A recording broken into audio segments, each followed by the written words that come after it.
Bienvenue à toutes et à toutes pour ce nouveau grand concours de pitch en direct, en partenariat avec notre partenaire Alira. 4 projets, 3 jurés, et donc 4 pitchs, et à la fin un gagnant, et c'est vous qui votez.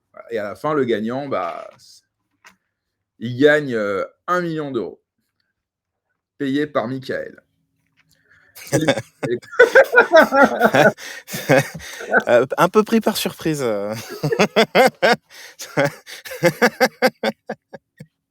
Bonjour, Jérém. Bonjour Michael, merci pour ce fabuleux prix. De rien. Va falloir que je m'organise un peu, mais on va voir ça. Ouais, t'inquiète pas, on te laissera une petite semaine pour rassembler les fonds. Je ferai une note de frais à l'IRA, ça leur fera plaisir. Voilà, Michael, rapidement, merci encore une fois de te joindre à nous. Tu es venu dans l'émission il y a quelques semaines pour ton interview. C'est ça. Vous pouvez retrouver l'interview sur la chaîne d'ailleurs. Rappelle-nous rapidos, qui es-tu ? Rapidos, je suis à la fois chez Alira comme formateur référent sur les parcours IA et aussi co-auteur sur la partie blockchain. Je suis un peu à la croisée des mondes là-dessus. Et sinon, je suis CIO Officer chez It Consulting, donc qui est, comme son nom l'indique, une boîte de consulting, principalement lyonnaise. Voilà. Excellent, excellent. Très heureux de t'avoir avec moi. On va recevoir le deuxième juré que vous connaissez tous. Salut mon Daniel. Yo! Salut, qu'est-ce que l'été était long, bon sang. Ah ouais, moi j'ai trouvé qu'il est passé, mais juste ce qu'il fallait. Ça se voit que tu travaillais pas. Mais tu t'es pas arrêté. Il est fou, celui-là. Travaille tout le temps. Ah ouais, je ne suis pas arrêté. Moi. D'ailleurs, je suis content parce que la chaîne a explosé cet été. J'ai fait des records et tout. Je regrette pas, pour le coup. Non, mais c'est bien. Mais moi, je pense que les vacances en automne, c'est un bon plan. Mais tu vois que tu pars bientôt, d'ailleurs, toi. Bientôt, fin novembre, quand même. Ah oui, moi le 12. Donc, tu vois, pas loin. Bon, en tout cas, Daniel, c'est pareil, c'est un plaisir de t'avoir. Comme d'habitude, tu sais bien, attends, je vais changer la disposition pour te mettre en grand, pour te mettre en beau. Merci. Oh, c'est bien, c'est gentil. Alors, on rappelle qui tu es, directeur pédagogique d'Alira, auteur de l'ouvrage Alice au pays des cryptos, qu'on voit juste ici, bien sûr. Et puis aussi animateur d'une chronique crypto-théâtre régulièrement dans l'émission. D'ailleurs, il faut ça avant la fin de l'année, je compte sur toi. Il faut refaire un épisode, on est bien d'accord. Ça fait un petit moment, et puis bon, j'anime les talks Alira tous les lundis, mais en petite communauté dans la grande famille d'Alira, et puis c'est déjà bien. C'est déjà beaucoup. C'est déjà bien. Pas beaucoup, mais bien. Non, mais beaucoup par rapport à ceux qui font rien. Voilà. Prendre personne du doigt. Alors, les amis, donc voilà comment ça va se passer. On va se mettre comme ça. Bon, on verra. Le setup, il va changer, j'en sais rien. On va recevoir 4 porteurs de projets qui vont venir porter leur projet. Voilà. Et donc, on va les laisser 5 minutes à peu près, pitcher un peu le projet. Alors, on rappelle quand même à celles et ceux qui nous écoutent. Alors, coupez le micro quand vous ne parlez pas, parce que les pages, ça fait du bruit. On rappelle à ceux qui nous écoutent, les projets sont à des stades de maturité quand même assez précoces. La plupart ont été pensés, développés, en tout cas de façon souvent assez partielle, au sein de l'école Alira, donc pendant quelques semaines. Donc, ce n'est pas des startups qui vont lever en série B. Non, ce sont de beaux projets d'études. Ouais. Voilà, ce sont des projets d'études, mais qui peuvent avoir un potentiel extrêmement intéressant. Et notre objectif à nous 3, ça va être d'apporter des critiques positives, négatives, pour leur permettre de faire, de progresser par rapport à nos expériences respectives. Et puis vous pourrez voter. Alors, vous pouvez voter pour ce que vous voulez, soit le pitch, vous avez kiffé, soit le projet, vous avez kiffé, soit la personne qui porte le projet, vous avez kiffé. On s'en fout. Votez pour qui vous kiffez. On n'est pas là pour mettre des critères trop stricts. On est là pour s'amuser et mettre en avant des personnes qui ont pris du temps pour développer peut-être le use case de demain sur la blockchain et l'IA. C'est pas mal déjà. C'est déjà pas mal. Écoutez, si vous êtes prêts, les copains, on va commencer en accueillant le premier ou la première. J'ai décidé, c'est Pauline qui va commencer, qui va venir nous présenter diagmind.ai. Alors, Pauline, attends que je te la trouve. Alors, les gars, par contre, parmi les pitchers et pitcheuses, vos cams sont éteintes. Donc, allumez vos cams. Voilà. On voit vos faciès. Bonjour Pauline, tu as une tête de pitch deck. Comment vas-tu? Je vais très bien. Je me vois pas dans ma cam, je ne vois que mon background. Je sais pas si c'est normal et je sais pas si tout le monde me voit bien. Alors, non, c'est pas normal, mais on voit bien ton pitch. Mais en fait, je pense que tu as dû faire un partage d'écran. Pas du tout. Alors, ben d'accord. Alors, ça, c'est ton fond, ça? C'est mon fond, oui. D'accord. Alors, dans ces cas-là, ça peut arriver. Il faut que tu quittes Restream et que tu reviens. Et que tu reviennes. Ok. Parce que ça arrive, moi aussi, ça m'est déjà arrivé de disparaître. Alors, voilà, une émission avec ça seulement. En mode fantôme. C'est Voilà. c'est un petit peu dommage de pitcher en mode fantôme, mais dans ce cas-là, je reviens dans une seconde. À tout de suite. Complètement. À tout de suite. Ah, ça, c'est quand le fond prend la place sur la forme. Hein. Oh, C'est quand le fond dévore la forme, ça. ça y est, ça commence. Ah, t'as vu, hein. Cryptoculture, point. Il est en forme. On dit souvent que la forme, c'est le fond qui remonte. Oui. Et donc, la forme a toute sa place. Surtout pour un marketeur comme moi, parfois même, ça prend toute la place. Ça prend beaucoup de place. Non, mais Salut. j'en parlais tout à l'heure. On parlait des levées de fonds et tout ça. Et je disais pourquoi il y a le rapport de force entre l'investisseur et le projet. Il est où? Il est évidemment sur la proposition de valeur, mais il est aussi sur la façon de la marketer. C'est vrai que si ton produit il est charmé mais que tu ne sais pas le vendre, ça ne marchera pas. Pauline, visiblement, on a un problème de webcam. Pas mieux. Non, on n'arrive pas à te voir. Donc, c'est un peu ennuyeux pour le coup. Il y a quelqu'un d'autre qui peut présenter le projet? Il n'y a que toi? Difficilement. Je ne on va comprends faire- pas parce que j'ai fait des tests ce matin sur d'autres applications. Ouais, ok, écoute. Alors, c'est pas grave. Pas dramatique. Non, pas du tout. Alors, est-ce que tu nous as préparé un petit pitch? Tout à fait.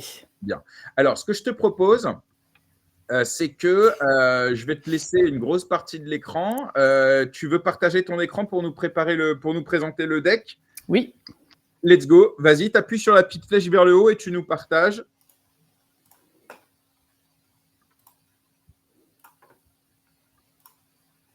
Est-ce que vous voyez tous bien mon écran? Non, on voit que le fond. Ah oui, quand même. Ah ouais. Ouais, là c'est compliqué. Si tu peux rien partager, ni ton visage, ni ton deck. Remarque, tu sais qu'avant les premiers numéros, on a fait, il n'y avait pas de pitch deck. C'était juste. C'était a cappella, ouais.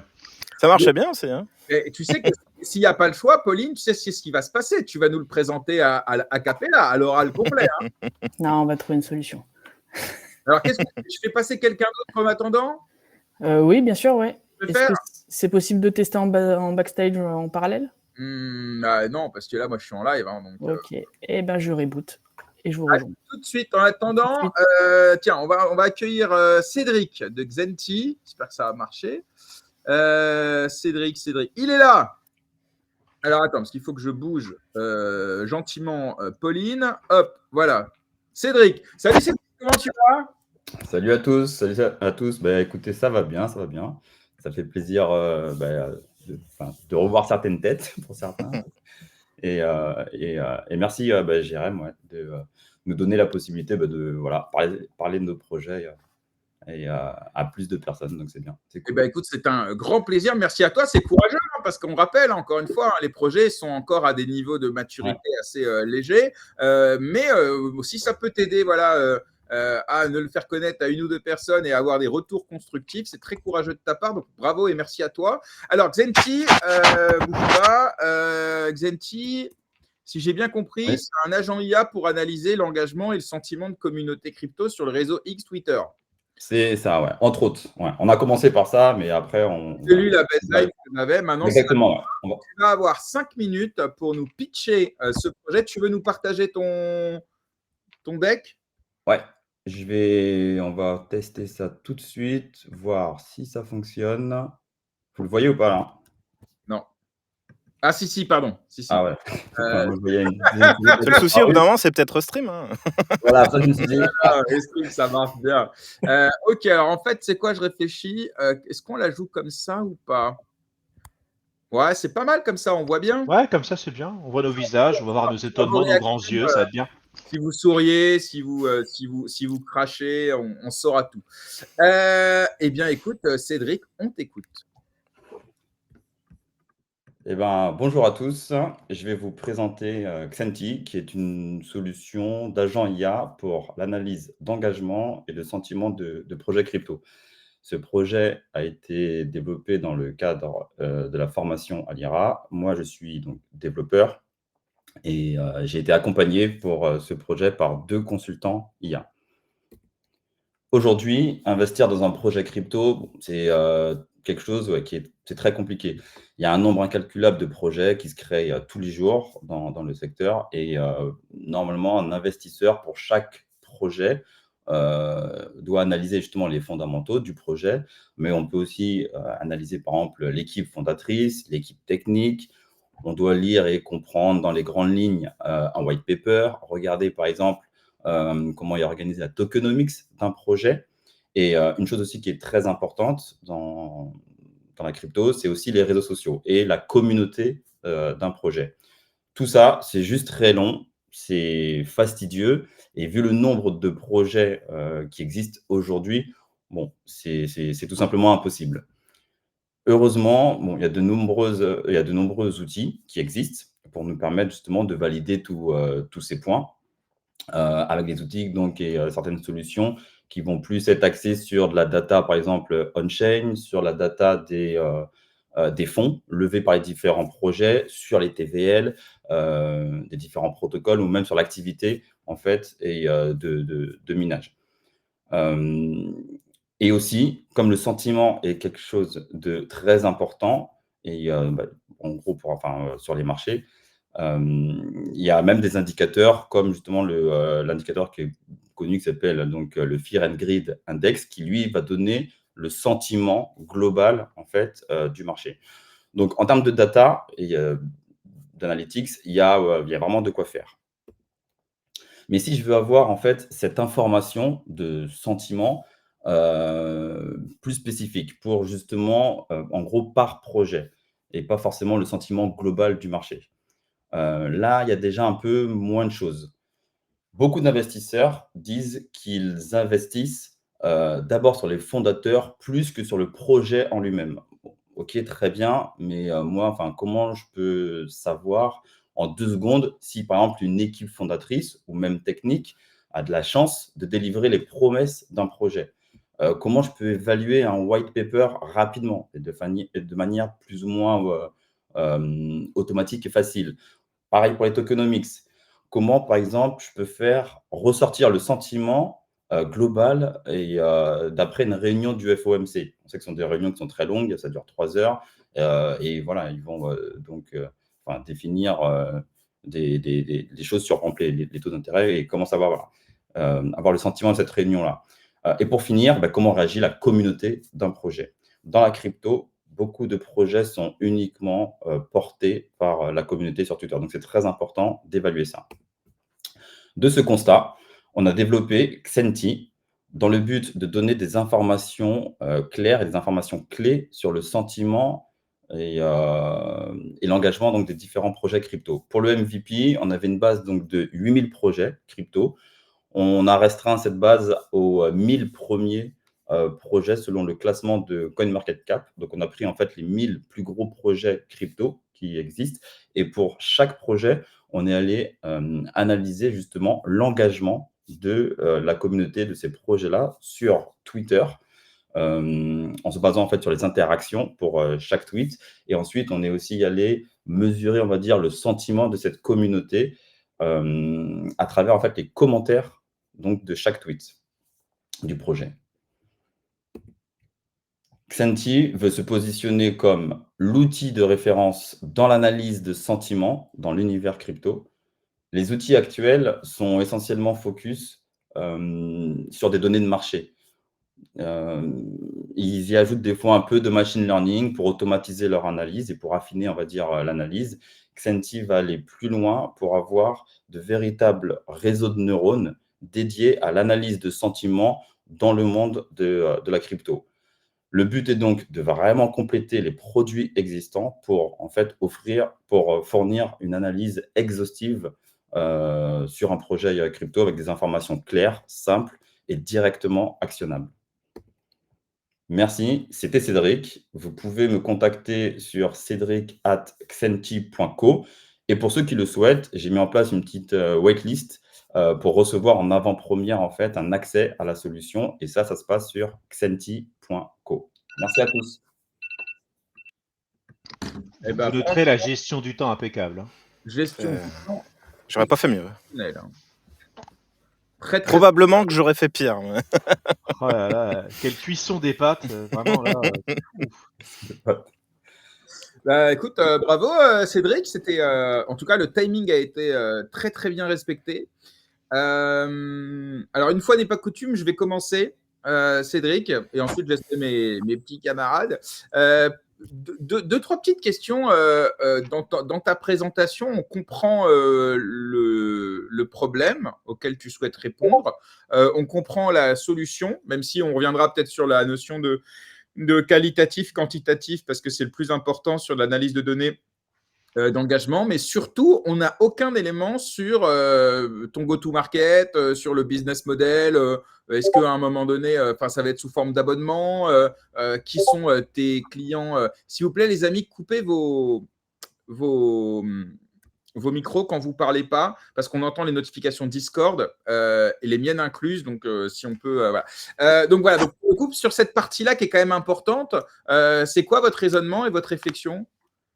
Ouais, exact, effectivement, ouais. J'ai pas mis de slide sur ça, mais en fait, en gros, essentiellement, c'est une solution qui s'adresse plus, on va dire, à des investisseurs, mais aussi, par exemple, à des créateurs de contenu ou à toute personne, en gros, qui veut se renseigner. Si on parle que de la partie des réseaux sociaux, qui veut voir, en fait, en gros, s'il y a, par exemple, une corrélation ou entre il y a le sentiment d'une communauté sur un projet et, par exemple, le prix d'un token.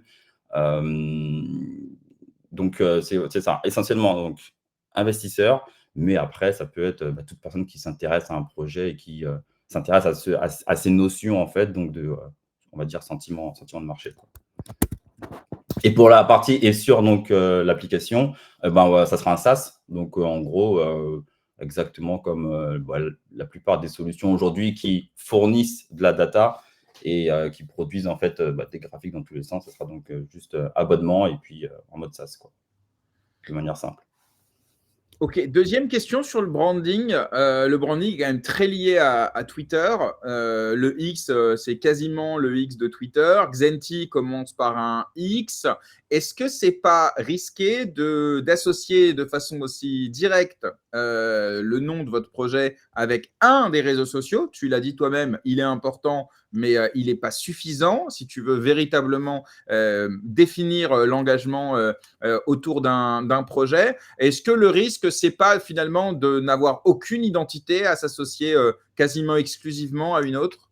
Ouais, non, entièrement d'accord. En fait, on a commencé par Twitter, mais par exemple, dans la roadmap du produit, effectivement, si on n'est que sur la partie en fait analyse de sentiments donc d'une communauté, on voudrait étendre ça à d'autres réseaux. On a pris ce nom-là parce que voilà, on était très focus Twitter. On appelait ça Xenti parce que ça sonnait aussi, sentiment, on va dire, le Xenti. Et le X, oui, ça fait référence à Twitter, mais l'idée est de modifier peut-être ça par la suite, quoi. Ok. Daniel, Michael? Je vais laisser Daniel commencer. Ok. Déjà, merci beaucoup Cédric pour ta présentation et ton impeccable gestion du temps. Alors, tu proposes effectivement une forme de métrique pour savoir si un projet a de l'engagement et donc du coup un bon feed, on va dire ça comme ça. Très traditionnellement, l'histoire du web, à chaque fois qu'on se dit ça, c'est un indicateur que l'algo prend en compte, les nombres de commentaires, les paroles élogieuses qu'une IA peut détecter dans les commentaires, il y a toujours une autre discipline qui naît à côté, qui est le social hacking du machin. Ça veut dire qu'on se dit, il faut qu'il y ait des commentaires, donc on va demander à des bots de faire des commentaires. Il faut qu'il y ait des termes élogieux, donc ces bots-là vont mettre un certain nombre de termes élogieux. Donc en fait, des IA pourraient aussi créer des bots qui, pour le coup, pourraient sembler pas si factices que ça pour une IA. On voit ça dans le SEO, on voit ça dans… En fait, voilà, à chaque fois qu'un algo dit la métrique, c'est ça. Tu as des petits malins qui jouent à une règle du jeu qui est de tromper cet algo-là. Qu'est-ce que tu peux nous dire, parce qu'on n'a pas le temps d'en faire plus, mais qu'est-ce que tu peux nous dire déjà comme contre-mesure que tu imagines pour te dire, bah voilà, on sait qu'il y a ça, le bon bio indien ou n'importe quel autre pays qui fait ça. Voilà ce que l'IA nous permettrait justement d'éviter dans cette prise de métrique. Alors, pour répondre à la question, juste sur la partie effectivement contre-mesure, pourtant on avait déjà commencé un petit peu à réfléchir à ce problème. Et en gros, on avait 2 axes. C'était déjà donc de voir en fait l'évolution effectivement et en gros, par exemple, de la croissance et d'un compte Twitter et en fait de faire aussi beaucoup d'analyses comparatives pour détecter s'il n'y a pas justement, il y a des et que ça soit donc dans les commentaires, dans le nombre de commentaires, dans l'évolution, donc dans la croissance d'un compte, pour voir justement s'il n'y a pas tout simplement des aberrations ou des anomalies. Donc ça, c'est voilà, par l'analyse un peu comparative dans des projets de même secteur, pour voilà, des communautés, on va dire, plus ou moins identiques. Et effectivement, comme on va dire, tout cela peut quand même être peut-être manipulé par des bots et par de l'IA. C'est aussi pour ça que c'est très important de regarder d'autres éléments en fait. Là, on parle que de la partie communauté d'un projet, mais par exemple, lorsqu'on va étudier un projet, j'en ai beaucoup parlé dans ma présentation, il y a l'équipe fondatrice, il y a l'équipe technique, de voir si par exemple une équipe arrive à délivrer rapidement. Donc ça, on peut facilement se connecter sur un GitHub quand le projet est ouvert et voir ce qui est fait et à essayer d'analyser ça et d'en tirer aussi, pareil, des données pertinentes. Et c'est vraiment un ensemble. Je pense qu'en fait, aujourd'hui, en termes Tu arriveras dans tout l'ensemble à se dire, là, il y a quand même une incohérence, il y a un biais statistique, il y a un truc trop fort pour que ce soit honnête, quoi. Ouais. L'idée, c'est pas juste de se dire, ok, il y a un compte Twitter et il y a une communauté qui est hyper active, on va dire. Donc, forcément, c'est que ça va être un projet bullish. Non, l'idée, ça va être justement d'essayer d'amener une analyse un petit peu plus, moins sur des chiffres, réel, sur différents aspects, en fait, sur différents aspects d'un projet, en fait. Ok, je laisse la parole à Michael, puisqu'on est tous les deux très bavards, donc on va pas flinguer le temps de gérer. En tout cas, je te remercie infiniment, je suis très content. Alors, petite anecdote, Cédric est aussi développeur Web3 à la base, il faisait partie de ma promo, donc c'est un frère de bataille, donc je suis très content de te voir aujourd'hui là. Donc voilà, je tenais à le dire en direct, et je laisse la parole à Michael. C'est un plaisir, Daniel, merci, merci à toi. Bonjour, rebonjour Cédric, et du coup très heureux de te retrouver ici. C'était il y a pas si longtemps, la fin de la formation. Donc effectivement là-dessus, je vais rebondir un tout petit peu sur le questionnement de Daniel. J'ai l'impression que pour l'instant, vous offrez, on va dire, des métriques, certes diverses, mais on va dire un petit peu montrées de manière indépendante. Est-ce que vous avez déjà réfléchi au fait de pouvoir agréger ces informations avec des coefficients, des seuils d'importance, et comment, si c'est le cas, vous allez statuer? Parce que vous allez forcément introduire un biais de ce côté-là en mettant plus d'importance sur quelque chose, ou vous laissez vraiment l'utilisateur faire sa popote avec toutes ces métriques? Donc ça, c'est ma première question, c'est qu'est-ce que vous avez prévu de faire là-dessus? Et la deuxième, c'est plus sur un aspect, on va dire, réglementaire. Si j'ai bien tout suivi, vous apportez en fait des indications, des informations dans le but d'investir sur tel ou tel projet. Donc, vous ne faites pas l'action directement d'investir sur tel ou tel projet à la place de quelqu'un, mais vous, potentiellement, offrez des informations qui vont venir l'influencer. Et sur ce point de vue-là, est-ce que vous avez déjà réfléchi, et si oui, à quoi, pour vous conformer d'un point de vue réglementaire à tout ce que ça suppose? Ou en tout cas, qu'est-ce que vous avez fait jusqu'à présent? Qu'est-ce que vous avez réfléchi vis-à-vis de tout ça? Voilà, c'est mes 2 questions. Non, l'idée, en fait, c'est réellement de fournir donc de la data et des données qu'on ne retrouve pas facilement aujourd'hui. En fait, aujourd'hui, dans tous les outils, effectivement, on va dire d'analyse ou analytics qui produisent de la donnée, qui fournissent de la donnée, l'idée, c'est de vraiment fournir ce genre de et pas forcément de dire, bon, là, tel projet, il y a une bonne équipe, il y a une bonne commu, il y a une bonne ceci, donc investissez dans ce projet. Ce sera réellement à l'utilisateur de faire son choix et d'essayer justement de croiser ces données qui sont un peu moins, on va dire, palpables, qui sont basées donc sur des sentiments, parce que voilà, le sentiment d'une équipe fondatrice ou d'une équipe technique et le sentiment d'une communauté, c'est des choses qui sont moins palpable que la TVL d'un protocole ou que, enfin voilà, quoi. Est-ce qu'il y a enfin, voilà, de plein d'autres paramètres. Donc l'idée, c'est vraiment juste de proposer ces données-là par projet. Donc en gros, comment ça va se présenter, c'est tu vas sur le projet et puis là, il y aura l'équipe technique, petit résumé. Ils ont fait ça avant, ils sont passés par telle ou telle école. Apparemment, il y a eu tel projet qui a fonctionné. Et pour d'autres, là, on n'a aucune track record de cette équipe. Mais maintenant, même s'il y a ça, ça ne veut pas dire que le projet va échouer, quoi. C'est juste, voilà, de manière très factuelle, avoir des IA qui analysent un petit peu ça, quoi. Vous diguez à leur place, quoi. Ouais, c'est ça, en fait, c'est que au lieu d'aller le faire à la main, comme un recruteur, on va aller donc sur les LinkedIn des gens, sur les GitHub, regarder un peu ce qu'ils ont fait et dresser un rapport sur, OK, tel projet, ils sont 5, ils ont monté le projet à 5, il y en a déjà 3, ils ont déjà réussi à lever d'autres choses dans le passé, il y en a 2, ils sont sortis de telle école, il y en a 2, OK, globalement, c'est pas mal. Et surtout, en fait, ce qui est important, c'est toujours avec des analyses comparatives. Globalement, c'est pas mal. Et dans ce secteur, parce que c'est un projet dans telle ou telle narrative, effectivement, il y a d'autres équipes qui ressemblent à peu près à ça et qui, dans le passé, ont prouvé qu'ils ont réussi, quoi. Donc, peut-être que potentiellement, celle-là, elle peut réussir. OK. Et sur l'aspect réglementaire, parce que même avec tout ça, il faut qu'on avance parce que si on a 4 projets derrière, donc on va avancer si ça vous embête pas. Désolé, Michael, mais on va essayer de se limiter à voilà.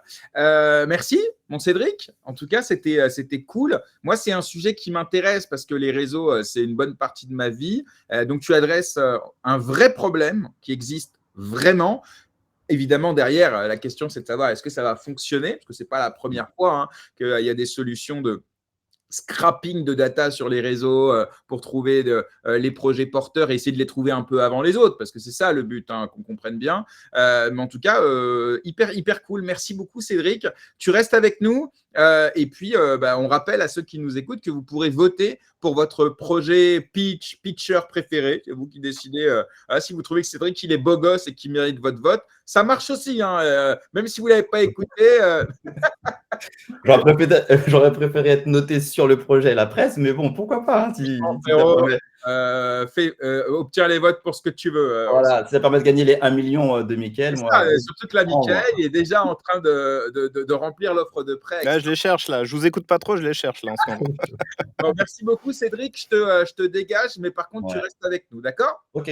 Merci à tous. Merci beaucoup. Merci. Ok.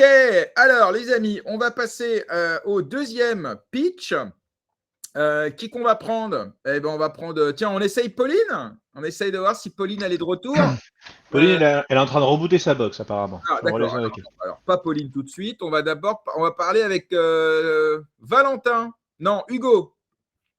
Hugo, j'aime bien Hugo. C'est mignon comme prénom. Hugo François. Hugo, les gars, mettez votre cam. Voilà. Les engueule pas quand ils arrivent. Mais attends, il était en train d'économiser la bande passante. Il sauve la planète, c'est bon. Il y a des pubs à la télé en ce moment. Envoyez pas des photos, sinon ça va alourdir le serveur. Mais non, pas le serveur du resto. Putain, qu'est-ce qu'ils sont cringe. Bref. Ça va, mon Hugo ? Écoute, ça va très bien. Merci. Merci à toi. Plaisir d'être là. De venir. Alors, même exercice que tous les autres. Alors, toi, tu vas nous parler d'un projet qui s'appelle Itadaki. Exactement. Et de ce que j'ai compris, c'est un truc de nutrition pour adapter les activités physiques.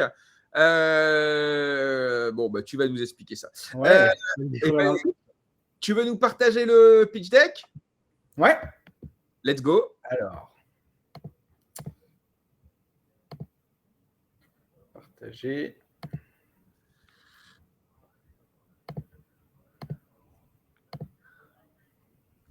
Alors, hop, on met ça là. Écoute, comme ton collègue tout à l'heure, on t'écoute, tu as 5 minutes, on est tout oui. Ok, ça marche. Hop. Écoutez, on va pouvoir y aller.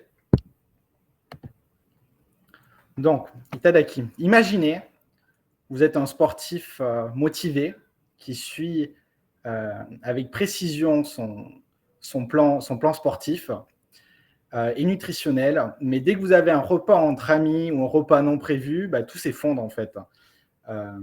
et hop, vous abandonnez votre planification et vous abandonnez votre régime alimentaire. Itadaki, on pense que la nourriture doit rimer avec plaisir, mais également performance. Et nous, notre objectif, c'est d'être la première application qui s'adapte à votre vie et pas l'inverse. Alors moi, je m'appelle Hugo François. Avec Laurent Bonnet et Nicolas Amiot, on a développé Itadaki. Alors, je vais essayer de passer à la slide suivante si ça veut bien. Parfait. Alors, le saviez-vous, mais 60 à 70% des sportifs amateurs qui commencent un régime alimentaire pour aligner leur performance abandonnent leur plan nutritif sur le long terme. Pas par manque de motivation, mais pour 3 raisons principales. Les premières, c'est les repas entre amis, les sorties, impossible à planifier dans une planification, mais également le fait de rentrer manuellement dans une application l'ensemble de ce qu'ils mangent et des aliments. Et puis le dernier, c'est cette petite voix qui vous dit « j'aurais pas dû manger ce gâteau au chocolat, je vais grossir ». Et en effet, 6 sportifs sur 10 culpabilisent après un écart alimentaire et finissent par abandonner leur planification. Itadaki, c'est un planificateur de repas pour sportifs qui s'adapte à votre activité sportive et qui s'adapte à vos écarts. Comment? C'est simple. Vous prenez une photo de votre plat, on l'analyse avec nos modèles d'IA et après on recalcule votre journée. On recalcule vos besoins nutritifs, le tout sans culpabiliser. Également, vous avez vos meilleures applications connectées qui sont reliées, Strava, Garmin, Absanté, qui permet de moduler en cours de route vos besoins et votre alimentation. C'est-à-dire que si aujourd'hui vous avez fait 15 km de plus qui n'étaient pas prévus lors de votre entraînement sur Strava, et ben, du coup, on va aligner vos besoins nutritifs pour la soirée. Aujourd'hui, on a un marché qui est assez important avec 80 à 100 millions d'euros par an sur la planification de repas et ces types d'applications. Et c'est un marché qui est en croissance de 12 à 15% par an. Et en France, on a 8 millions de sportifs amateurs qui font du sport régulièrement, donc au moins 3 fois par semaine. Aujourd'hui, le business model de ces applications, donc c'est des abonnements freemium. Voilà, donc tout avec le même type de modèle. Et notre public visé serait divisé en 3 axes. Les sportifs réguliers, donc au travers des coureurs, de la muscu, les cyclismes, mais également tous ceux qui ont à cœur d'une alimentation de bien-être, mais sans se priver, et puis également les régimes spécifiques. Durant notre formation, on s'est focus sur notre valeur différenciante, c'est-à-dire celle de prendre en considération nos écarts. Et pour ça, on a décidé comme moyen pédagogique de développer 2 algorithmes, un en deep learning, en computer vision, afin d'identifier une photo et de reconnaître un plat, et du machine learning pour classifier le niveau calorifique de notre plat. Alors, l'approche qu'on a eue, ce n'est pas l'approche la plus performante pour nos types de solutions, mais ça a au moins eu pour valeur d'être une proof of concept réussie, et ça a apporté les fondations pour les next steps techniques qu'on pourrait avoir. Ce qui m'amène un peu à la feuille de route technique pour améliorer notre proposition et notre application. Donc, on s'est focalisé sur notre valeur différenciante, qui est le cœur pour le moment du projet, celle d'estimer précisément des calories afin de pouvoir s'adapter dans un second temps les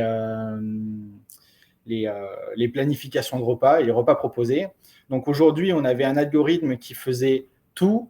En amélioration, on pourrait penser séquencer les algorithmes avec des algorithmes qui donc toujours en computer vision, mais plus un qui va détecter les aliments, un deuxième qui va faire de la quantification, puis après de la conversion de calories et spécialiser un petit peu tout afin d'avoir quelque chose qui soit plus performant, qu'on ait un meilleur contrôle, qu'on puisse avoir plus de boucles de feedback entre les différents algorithmes et pouvoir les entraîner beaucoup plus rapidement et être plus modulable.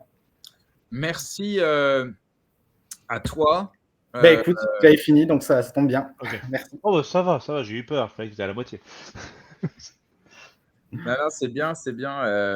Alors, attends 2 secondes, juste. Écoute, moi, je vais arrêter le partage parce que je ne vous vois pas, en fait. Non, mais c'est bon, j'ai viré le partage. Est-ce que là, c'est parfait. pour toi? Ouais. Super. Merci beaucoup, Hugo. Je vais laisser la parole à mes camarades pour commencer. Comme ça, projet IA, je veux bien que Michael commence. Eh bah, salut Hugo. Aussi très content de te revoir. Alors, je vais reposer ma question, du coup, que j'ai pas pu poser tout à l'heure, sur l'aspect, où j'ai pas eu de réponse, sur l'aspect réglementaire, en fait, parce que là, vous vous inscrivez, donc non pas sur un produit à portée financière comme tout à l'heure, mais qui touche à un domaine aussi assez critique, qui est le domaine de la santé, mine de rien. De votre côté, comment vous êtes baqué de ce niveau-là? Qu'est-ce que vous avez mis aussi comme garde-fou, comme choses qui permettent, d'indiquer en tout cas à l'utilisateur ou l'utilisatrice que ce produit que vous allez lui mettre à disposition est bien sûr à prendre aussi avec des pincettes et ne vaut pas le conseil d'un praticien ou d'un expert du domaine. En tout cas, qu'est-ce que vous avez prévu de votre côté pour pallier à cette problématique?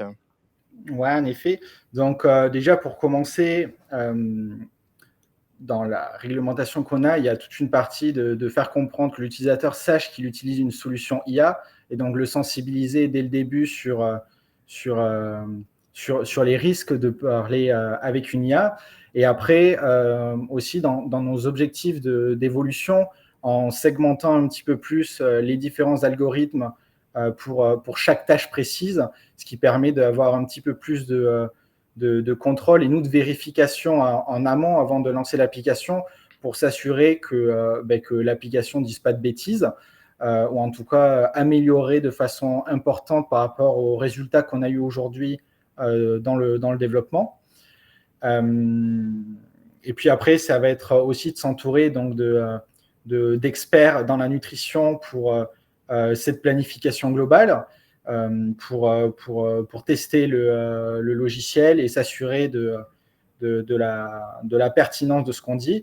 Et après, voilà, aussi notre application, elle est à destination plus de sportifs, de personnes qui font attention à ce qu'ils mangent. Donc, ça va être une combinaison globale de ce que nous, on peut apporter et des connaissances de chacun et également du bon sens.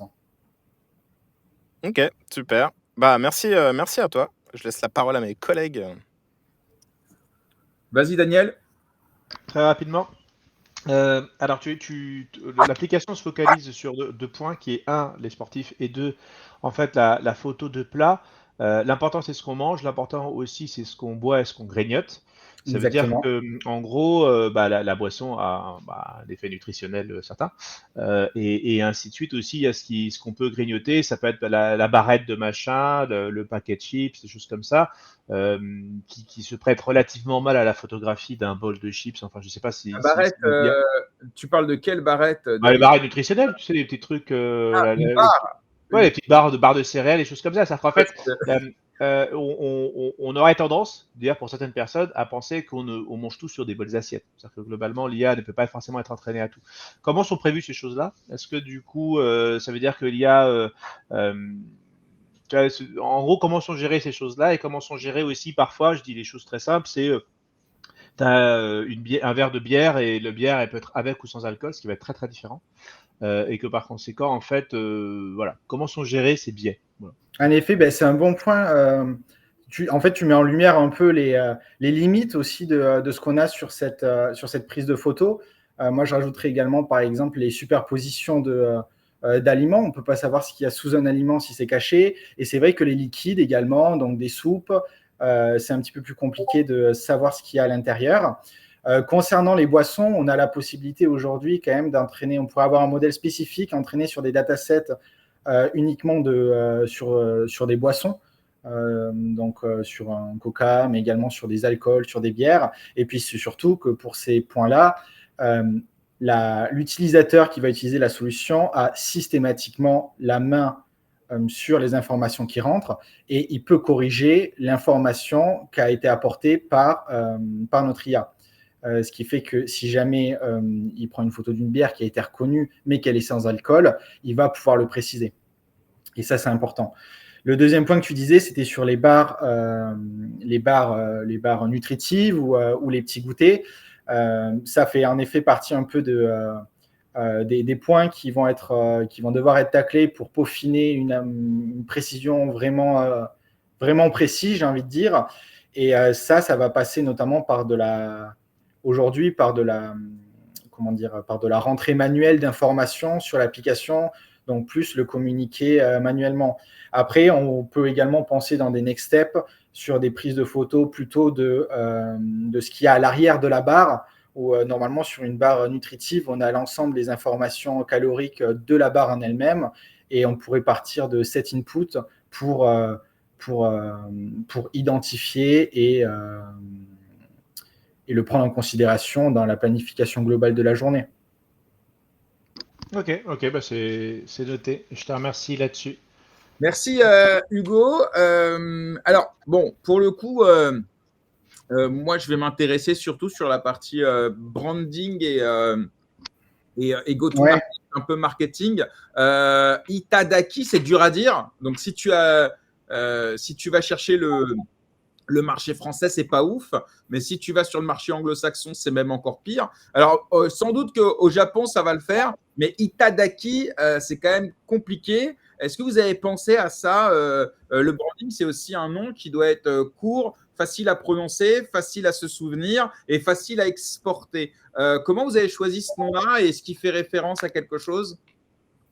On l'a choisi, c'est notamment, et tu l'as très bien deviné, c'est une référence japonaise pour remercier c'est une phase de remerciement à la fin d'un plat. Et aujourd'hui, on n'a pas. Comment? Non, mais on connaît la rêve dans Naruto. Aujourd'hui, on n'a pas forcément pensé encore sur ce point spécifique, comme tu le dis, sur le go-to-market français. Sur la complexité du nom Itadaki. Nous, il nous plaisait parce qu'il avait une connotation qui pourrait parler à beaucoup de monde. Mais en effet, il y a des améliorations peut-être apportées pour aider et sublimer ce nom de marque. Ok. Et deuxième question, justement, sur le go-to-market, comment vous allez marketer? Ça va être quoi? Ça va être une app? Ça va être sur les stores? Vous allez faire de la pub? C'est quoi le projet pour faire connaître justement Itadaki? Ok.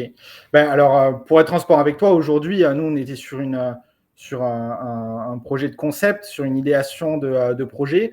Donc, c'est des points qui n'ont pas encore été discutés et des décisions ont été prises. On sait que l'application serait qu'on partirait sur une application pour brander le projet. C'est ce qu'aujourd'hui nos concurrents font sur le marché. Et puis en termes de business model, au travers d'abonnements freemium et d'ailleurs, quand je parlais de taille de marché de 80 à 100 millions, c'est ce qu'on a trouvé en additionnant un peu les revenus des différentes applications sur le secteur français aujourd'hui, quoi. Ok. Donc là, dernière question, l'application, c'est lié à la diététique. Est-ce que il y aura aussi, est-ce que vous avez pensé, est-ce que c'est important pour vous de parler de la qualité des produits, tu sais, la provenance, le bio, les matières cancérigènes ou tous ces trucs-là, par exemple, que certains vont mettre en avant avec un Nutri-Score, Yuka, là, je sais pas quoi, ou les problèmes de souveraineté aussi, de d'où vient et de traçabilité des produits. Est-ce que ça, c'est un enjeu aussi ou vous vous concentrez surtout sur la partie diététique, calorique, etc.? pour moi, c'est intrinsèquement lié parce qu'à partir du moment où on fait attention à notre alimentation et qu'on veut bien manger, on mange bio, on mange sainement, on mange le moins de produits transformés, possible. Donc, en effet, c'est un point qui va être central. Après, il faudra voir dans une roadmap globale à quel moment ça rentre en jeu. Peut-être dans un premier temps, c'est important d'avoir des propositions de planification qui soient cohérentes et qui soient adaptées sur le plan nutritionnel. Et après, de l'implémenter parce que c'est indispensable qu'on aligne bien manger avec bio et local. Ok, eh bien écoute, merci beaucoup Hugo, tu restes avec nous et puis je rappelle évidemment que quand les 4 pitchs se seront terminés, vous pourrez voter pour votre pitch principal. On va passer au pitch suivant. Valentin. C'est parfait, merci à vous. Salut Hugo. À tout à l'heure. Salut Hugo. À toutes. Bonjour. Hello. Salut Valentin, comment tu vas? Ça va et toi? Très bien, bienvenue à toi. Alors toi, tu vas venir nous parler de TrezoWise. C'est ça? Exactement. Proposer du rendement DeFi aux entreprises pour booster leur trésorerie en Bitcoin. J'ai reçu Capital B dans l'émission il n'y a pas longtemps. Bon, eux, ils sont à peu plus de 2200 Bitcoin. Voilà. Ouais. Pour offrir un pont entre la TradFi et la DeFi, tout un programme. Tu nous partages ton pitch deck? Ouais, je vais essayer de faire ça tout de suite, si j'y arrive. Alors. Tu vas y arriver. J'espère bien.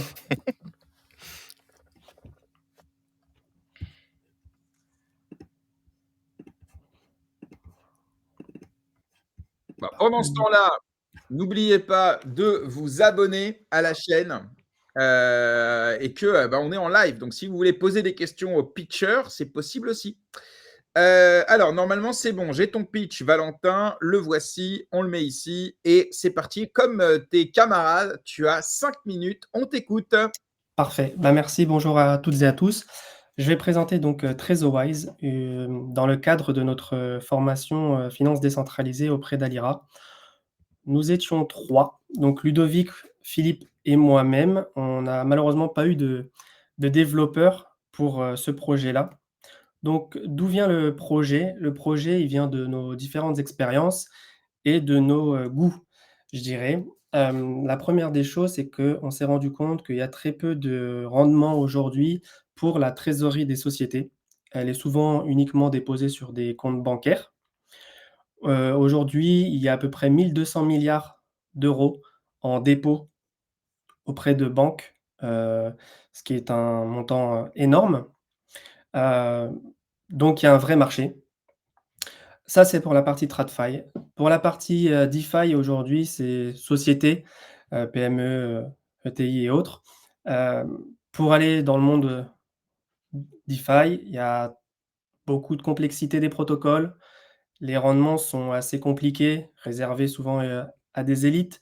Et surtout, il y a très peu de plateformes user-friendly.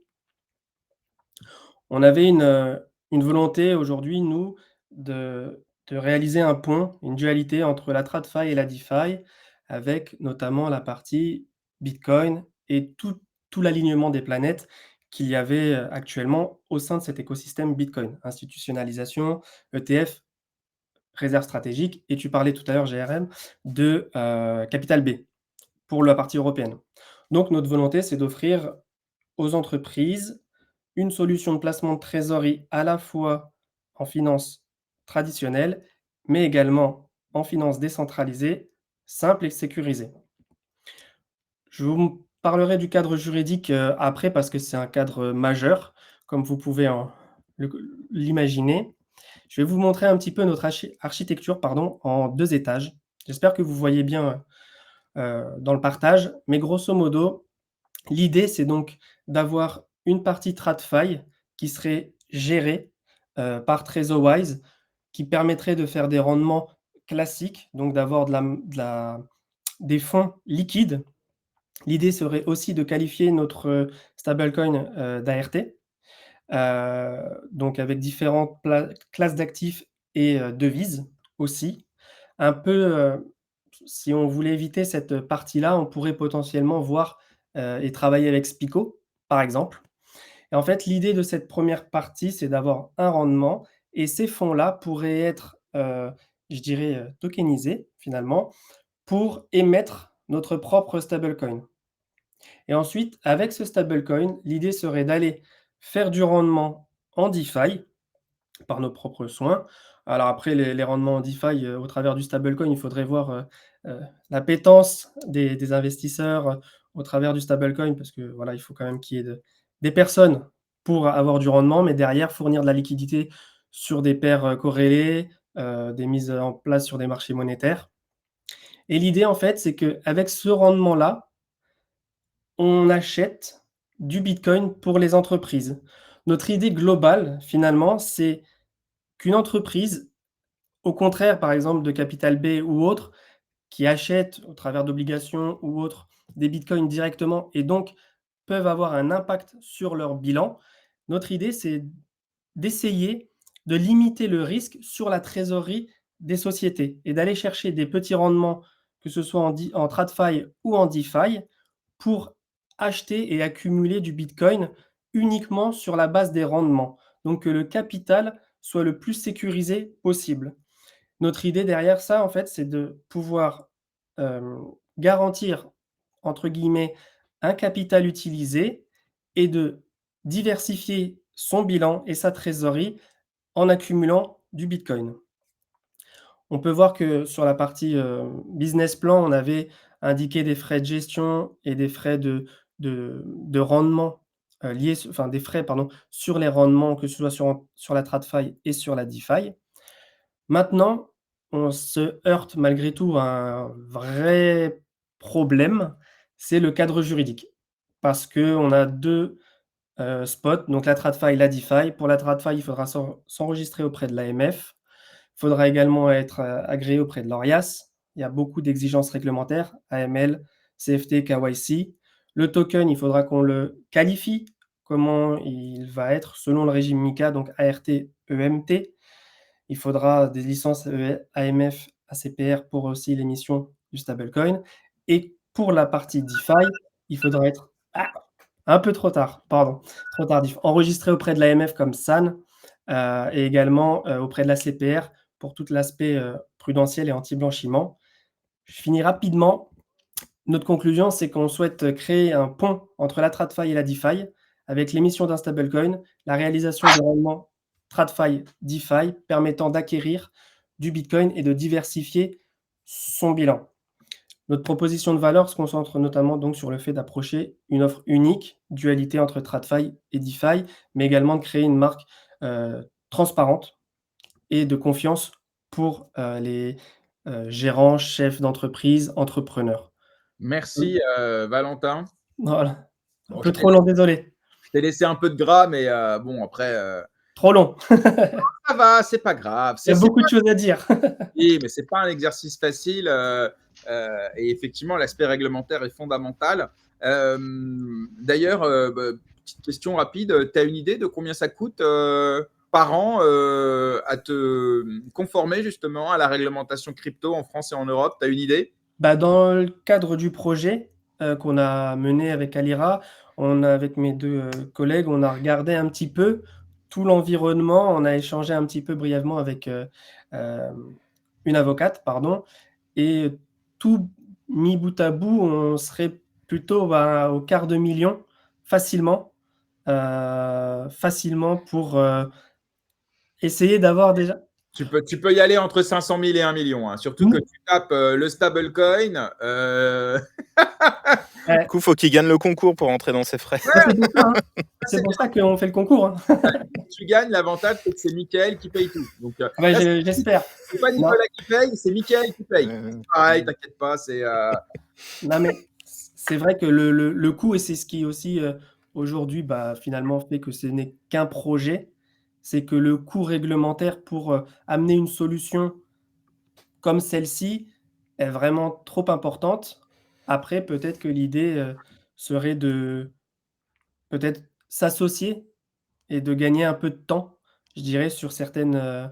Ok. Euh, Alors bon, je vais poser des questions un peu plus branding, marketing. Hein, ouais, pourquoi TrezoWise et puis parce que bon, là aussi le nom c'est important. oui, Là on a Trezor, on a Wise. Enfin je sais pas d'où ça vient ouais. cette espèce de marque avec deux mots accolés comme ça. Bah, ça vient déjà du postulat qu'on souhaitait travailler sur la trésorerie des entreprises et aussi du fait de travailler ou de générer des rendements en essayant de prendre le moins de risques possible. Donc, parce que on parle d'une trésorerie de société, c'est important, ça permet de payer les factures et autres. Donc, on ne peut pas faire n'importe quoi. Donc, bon père de famille, donc une trésorerie sage, TrezoWise.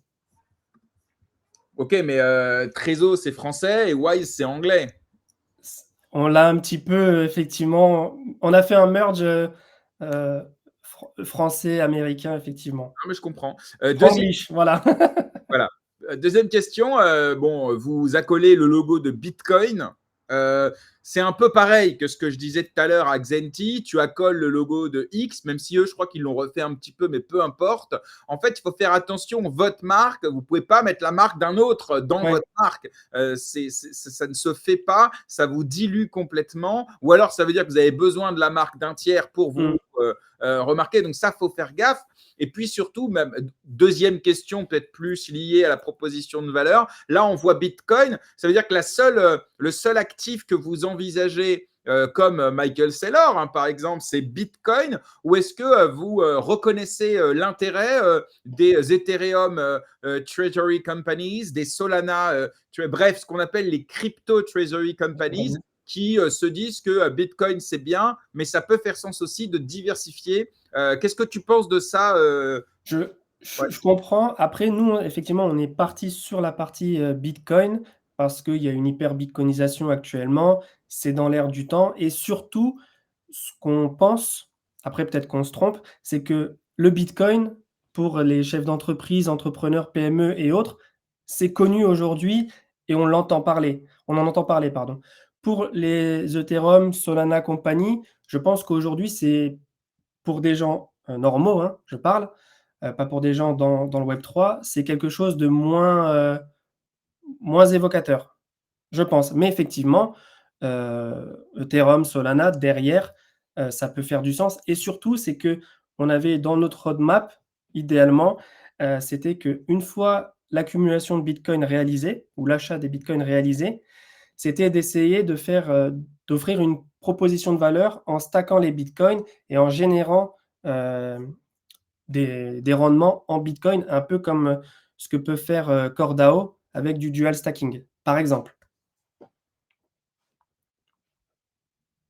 Ok, merci Valentin pour tes réponses. Je ne sais pas pourquoi je suis en gros, pardon. Hop, voilà, l'invité. C'est pas grave. Non, si, c'est un. Mais Jérém, t'es jamais gros, dis pas ça. Alors. Et si besoin, il y a Itadaki. Hein. T'as vu, ils ont tous des parts entre eux en fait. T'as vu Ils se connaissent tous. Ah, on soutient Alira. Hein. Mais peut-être qu'Itadaki va utiliser la solution TresorWise pour sa trésorerie. Et puis, il utilisera bien sûr Xenti pour Pour analyser les projets. Exactement. En fait, c'était 3 projets en un. Tout est lié. Excellent. On n'a pas encore le projet de Pauline, hein, mais bon, C'est vrai. on trouvera. Le monde est dégueulasse, on le recrée à nous, tu vois.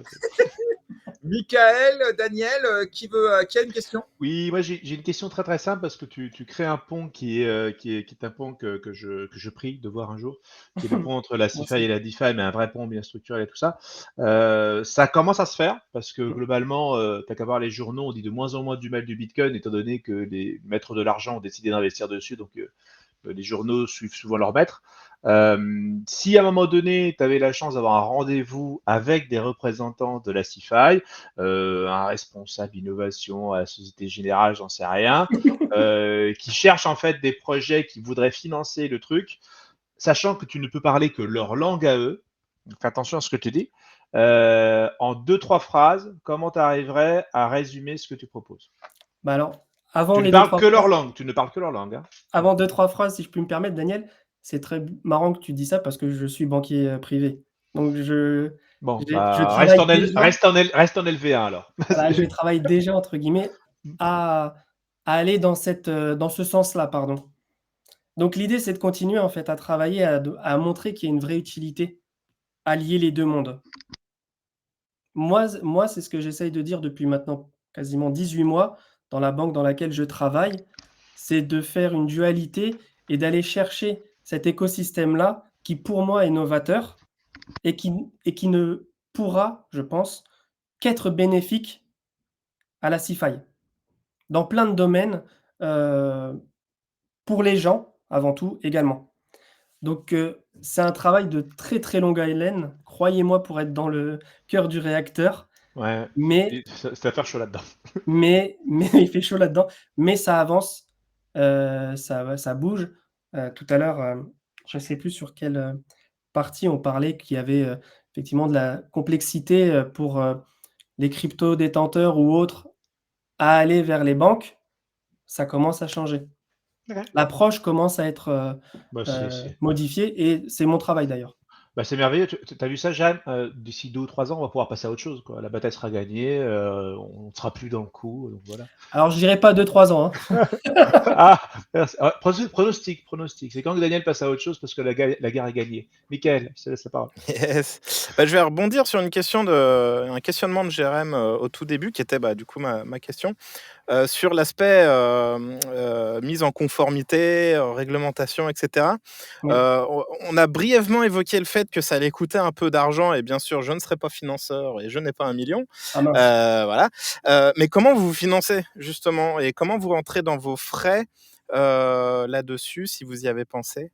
C'est en fonds propres, vous faites quelque chose en particulier? Parce que ça coûte cher et c'est des frais Ouais, relativement fixes au départ, avant que mais votre solution soit vraiment exploitable. Donc, ouais, bah, en fait, comme je le disais un petit peu avant, c'est quelque chose qui nous a finalement bloqués, de voir l'aspect, réglementaire aussi important et aussi coûteux.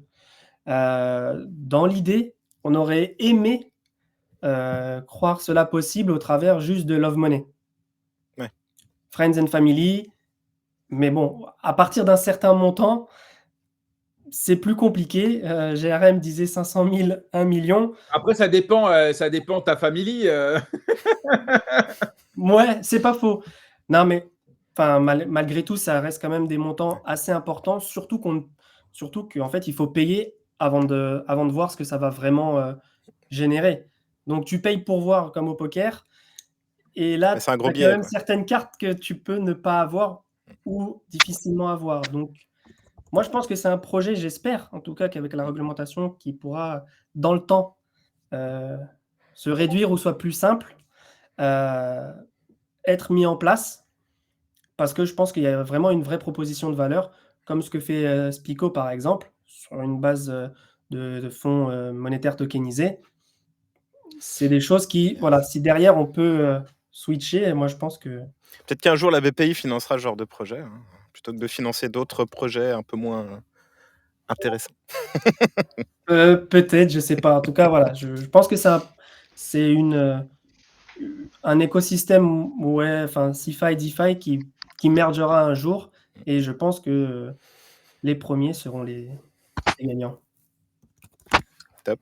Merci Merci. beaucoup, Valentin. En tout cas, tu restes avec nous et puis je rappelle à ceux qui nous écoutent que vous pourrez voter pour votre projet préféré. Donc, on rappelle TrezoWise, le projet qui permet d'accompagner les entreprises pour dynamiser leur trésorerie grâce aux crypto-monnaies. Merci beaucoup, Merci Valentin. beaucoup. À tout à l'heure.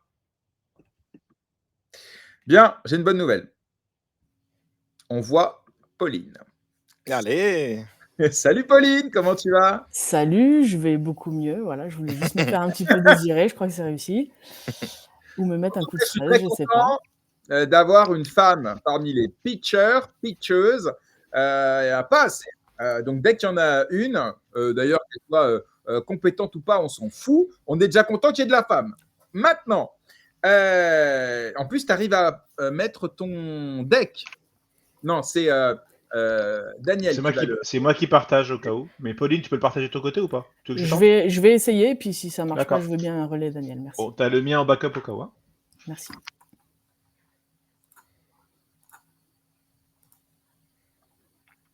Eh ben, ça a l'air de marcher. Eh ben, parfait. Alors, attends, Super. je dégage le deck de... ben non, c'est bon, tu l'as fait. Parfait, Daniel. Merci. Bon, je retire le backup. Merci, Daniel. C'est bon, c'est nickel. Eh bien, écoute, comme tes camarades, Pauline, tu as 5 minutes pour nous parler de diagmind.ai. Je la fais à l'anglaise. Hein. Ça marche, ça me va aussi. Eh ben, bonjour à tous et merci pour... le deck, Pardon. ce sera, si tu peux. Le mettre en plein écran, tu me dis? Ouais. Il est en plein écran. Non. Bah. C'est-à-dire que... Mais non, mais en fait, tu vois qu'on voit les slides sur le côté. Je sais pas si tu vois ce que je veux dire. Alors, je vois ce que tu veux dire, mais Voilà. je suis moi en plein écran. Hop. Ouais, bon, ça va le faire. C'est juste pour que ce Ça soit va le faire. C'est pas grave. Bon, décidément. Je me tais. À toi. Ça marche. Eh ben, bonjour à tous et merci pour l'invitation. Je me présente brièvement. Donc, je m'appelle Pauline Crimeni. Je suis product owner de métier et passionnée de technologie informatique. Et je vais vous présenter diagmind.ai, qui est un projet qui vise à offrir aux professionnels de santé un outil d'aide au diagnostic de tumeurs cérébrales. Projet que j'ai eu la chance de réaliser dans une équipe de 3 personnes avec Benjamin Noble et Mathieu Graziani. La problématique de laquelle nous sommes partis, c'est que la pression sur le secteur de l'imagerie médicale est en constante augmentation. On voit sur ces 10 dernières années une augmentation de 50% des machines IRM déployées dans les hôpitaux, une augmentation de 40% des examens pratiqués, mais une augmentation de seulement 9% des radiologues sur le territoire français. Le tout dans un contexte de pénurie de radiologues dans certaines zones du territoire. Et tout ça induit à une pression sur les professionnels de santé qui ne fait qu'augmenter, d'où la nécessité de leur offrir des outils plus performants qui vont fiabiliser et accélérer les diagnostics. La solution qu'on propose, c'est donc un outil d'aide au diagnostic pour épauler les experts médicaux avec un usage très simple, c'est-à-dire qu'à partir d'une IRM cérébrale que l'on va fournir à Diagmind, on va pouvoir obtenir une prédiction, c'est-à-dire qui vise à dire si le modèle a détecté ou non une tumeur sur l'image fournie. C'est une prédiction binaire, tumeur, non tumeur, pour une lecture simple et sans équivoque du résultat, qui est toujours accompagné d'un score de confiance pour augmenter la transparence de la solution et aussi pour permettre aux praticiens de déterminer le niveau de confiance qu'il veut placer dans chacune des prédictions, et qui est aussi accompagné d'un heatmap, c'est-à-dire une mise en surbrillance visuelle des zones de l'image qui ont influencé le choix du modèle pour une meilleure explicabilité. On a différents types de bénéficiaires, à la fois du côté du domaine médical avec des radiologues, des oncologues, etc., puis du côté des patients. Dans le secteur médical, les bénéfices, c'est qu'on peut réduire de 50% environ le temps de lecture et d'interprétation des images d'IRM cérébrale. C'est du temps qui peut être réinvesti sur d'autres études, d'autres analyses ou d'autres tâches. On améliore l'accessibilité du diagnostic, notamment pour les centres qui sont en pénurie de praticiens ou de radiologues. Et on offre un soutien à la décision médicale. Du côté des patients, on va pouvoir éviter jusqu'à 40% des biopsies, qui est un acte très invasif et coûteux. On va accélérer la prise en charge et réduire l'anxiété liée à l'attente. Et bien évidemment, on a des bénéfices communs à toutes ces personnes, puisqu'on va augmenter la précision des résultats, on va améliorer la communication avec les professionnels de santé et avec les patients, avec la génération de rapports automatisés et vulgarisés aux besoins, et on va réduire le risque d'erreur. Aujourd'hui, le marché il est favorable pour le déploiement de ce type de solution. En termes de contexte, on a une demande croissante des solutions d'IA qui soient explicables et transparentes dans le secteur médical. On a un cadre réglementaire qui est certes très strict, mais qui est parfaitement identifié et qui comporte des opportunités. Je pense notamment au bac à sable de l'IA Act. Et on a en ce moment une multiplication des partenariats publics-privés qui permettent d'incuber ce genre de projet, avec par exemple le fait de pouvoir fournir de la donnée supplémentaire pour entraîner encore les modèles.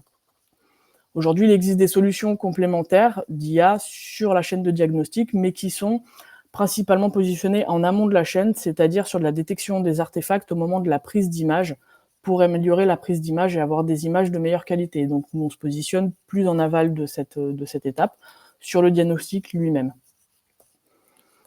Il y a plusieurs modèles de distribution qui sont envisagés. D'un côté, on peut envisager une distribution avec une intégration directe aux machines IRM avec les fabricants, et aussi une mise à disposition web qui va être plus légère à mettre en place, qui peut être on-premise, en mode SaaS ou via des API, et qui sera plus simple pour personnaliser la solution aux différents besoins des différents utilisateurs.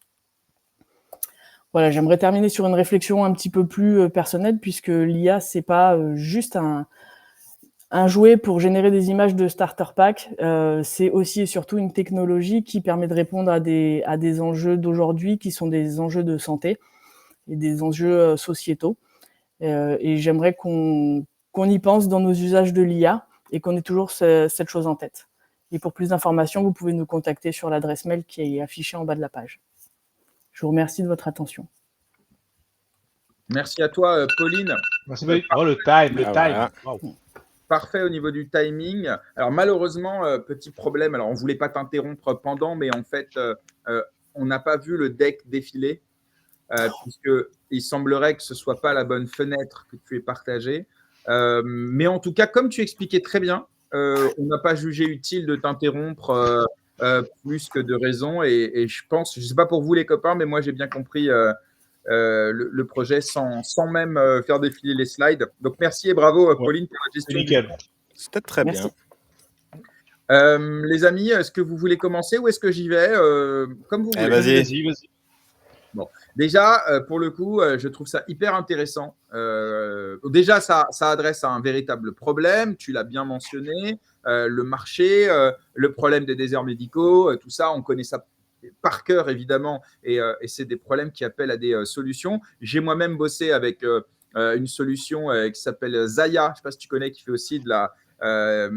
grâce à l'IA, ils font aussi de la détection et de ce qu'on appelle du diagnostic grâce à l'IA et ça fait complètement sens. Ils travaillent notamment avec des hôpitaux, eux. Oui, tout à fait. Exactement. Je ne sais pas si tu les connais, Zaya. Alors effectivement, c'est un nom qui ressort dans nos veilles concurrentielles. Il y a des solutions qui se mettent en place, donc il y a vraiment un créneau en termes de besoins et de marché. Et le cadre légal qui est quand même très imposant dans ce contexte. Alors j'y viens justement, c'est parfait, voilà. c'est exactement ça que je voulais te dire. Mais en tout cas, sur la proposition de valeur en elle-même, il n'y a pas de débat. Je pense même que quand Chapaz dit oser l'IA, elle doit aussi parler de ces use cases-là. Et donc, ma question, c'est est-ce que vous avez regardé, j'imagine que oui, la veille réglementaire en la matière, typiquement, combien ça coûte et quelles sont les étapes pour homologuer, je ne sais pas si c'est le bon terme, hein, mais homologuer votre modèle IA pour que demain, il puisse avoir sa place dans le process médical en France? Oui, tout à fait. Alors, c'est quelque chose qu'on a étudié. Alors, il y a différentes choses. Tout d'abord, sur le plan légal, c'est que le produit ne pourra exister sur le marché que s'il a été entraîné avec des données d'une certaine qualité. Donc, il y a un cadre légal qui s'impose déjà au niveau de la récolte et de l'utilisation de la donnée. On doit avoir des données anonymisées, par exemple. On a la RGPD qui va s'appliquer sur tout ce pan de qualité de données. Et on a l'IA Act qui vient aussi imposer un cadre puisqu'on est dans une IA dite à haut risque, étant donné qu'on intervient sur la santé. Dans tous les cas, un produit de ce type-là ne peut pas être déployé sur le marché sans une validation CE qui nécessite de passer par 6 mois de tests cliniques. Voilà, donc l'enjeu aujourd'hui, c'est de trouver les partenariats qu'il faut pour commencer à nouer un petit peu des liens et amorcer ces tests cliniques pour avoir des retours. Et ces partenariats vont aussi, j'en parlais tout à l'heure, nous permettre d'obtenir plus de données pour mieux entraîner nos modèles et augmenter encore ses performances. Et donc, tu as une idée du coup, tout confondu, et par exemple de la levée de fonds qu'il faudrait faire pour que ça fasse sens? Alors, c'est difficile de poser un chiffre parce qu'on peut toujours aller plus ou moins loin et c'est souvent pendant les tests cliniques qu'on se rend compte avec les feedbacks qu'il y a peut-être plus ou moins de choses que ce qu'on avait anticipé. Pour autant, on a estimé qu'avec 100 000 €, on pouvait avoir la première année d'accompagnement sur le plan juridique, à savoir l'accompagnement vis-à-vis de la RGPD et de l'IA Act, avec la définition des statuts, etc., et le contrôle de la qualité de la donnée. Ok. Sur le plan juridique. Deuxième petite question ou remarque, le nom qui clairement est dans la description. Ça n'inspire rien. Il y a, tu vois, DiagMind, voilà, tu fais du diagnostic, alors de l'esprit. Alors, c'est mieux que de mettre tumeur au cerveau, évidemment, hein, mais voilà. Point .ia, donc en plus vous rajoutez l'extension point .ia, ça fait produit, ça fait nom un peu tech, assez compliqué à prononcer. Demain vous allez bosser avec essentiellement le marché français, c'est plus facile, j'imagine, pour Oui. ce coup-là. Donc là le nom, moi perso, je suis pas fan du tout pour les raisons que je viens d'évoquer. Est-ce que c'est l'objet d'une réflexion ou est-ce qu'il fallait trouver un nom, on a trouvé ça? Ça m'intéresse d'avoir votre raisonnement sur le branding. C'est une décision qu'on a prise en équipe. Je pense pas qu'il y ait de sens profond ou de signification profondément rattachée à une idée. Simplement, c'est quelque chose qui nous a plu à tous les trois, donc d'où sa sélection. Et c'est quelque chose qui pourrait éventuellement être encore challengé, je suppose.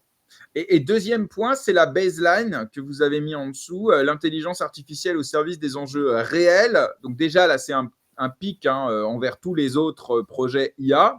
Donc, attention à ce positionnement un peu clivant, mais surtout aux enjeux réels. Ça peut vouloir dire que votre modèle d'IA pourrait avoir plusieurs enjeux et pas seulement celui de la détection liée aux tumeurs cérébrales. Ma question, c'est est-ce que dans la roadmap, vous envisagez de développer ce modèle IA à plusieurs types de détection ou est-ce que vraiment l'idée, c'est de se focus sur celui que tu nous as présenté aujourd'hui? Alors, il y a plusieurs pistes. En effet, on souhaiterait faire évoluer le produit. Aujourd'hui, on sait détecter s'il y a une tumeur ou pas. Demain, on aimerait proposer la classification de tumeurs et pourquoi pas élargir à d'autres pathologies, c'est-à-dire des tumeurs sur d'autres organes et pourquoi pas avancer aussi sur tout ce qui va être osseux, donc des fractures, des choses comme ça. Donc le spectre, il peut être ouvert puisque techniquement, on en a les moyens. Maintenant, il est plus sage de passer par les essais cliniques et de s'adapter vraiment au contexte avec un fonctionnement agile qui nous permette de coller vraiment aux besoins plutôt que de s'éparpiller dans une roadmap. Même si nous, on a des idées en tête, voilà, on préfère s'appuyer sur des premiers retours.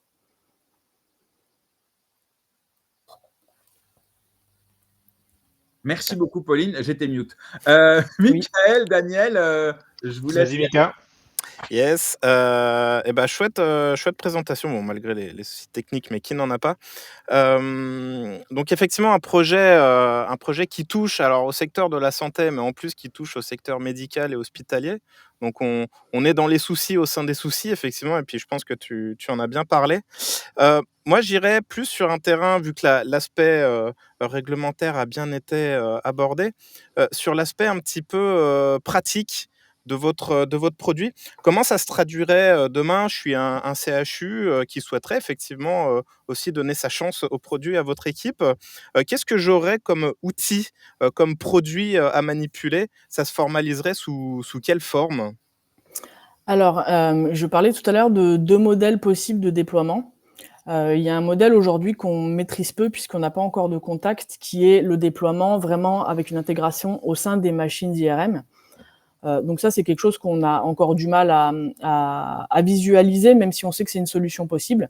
Par contre, il y a quelque chose qu'on maîtrise très bien aujourd'hui, c'est de proposer un service web avec une interface intuitive dans laquelle on va simplement aller drag and dropper une image, appuyer sur un bouton et recevoir une prédiction en retour accompagnée du score de confiance et du heatmap. Et cette solution, elle peut être déployée à la fois on-premise au sein des hôpitaux s'ils ont l'équipement nécessaire pour fonctionner sur leur infrastructure interne. Et c'est plutôt une bonne formule puisque en fait, ça va nous permettre de mieux maîtriser le transfert des données personnelles et des données médicales sur le réseau.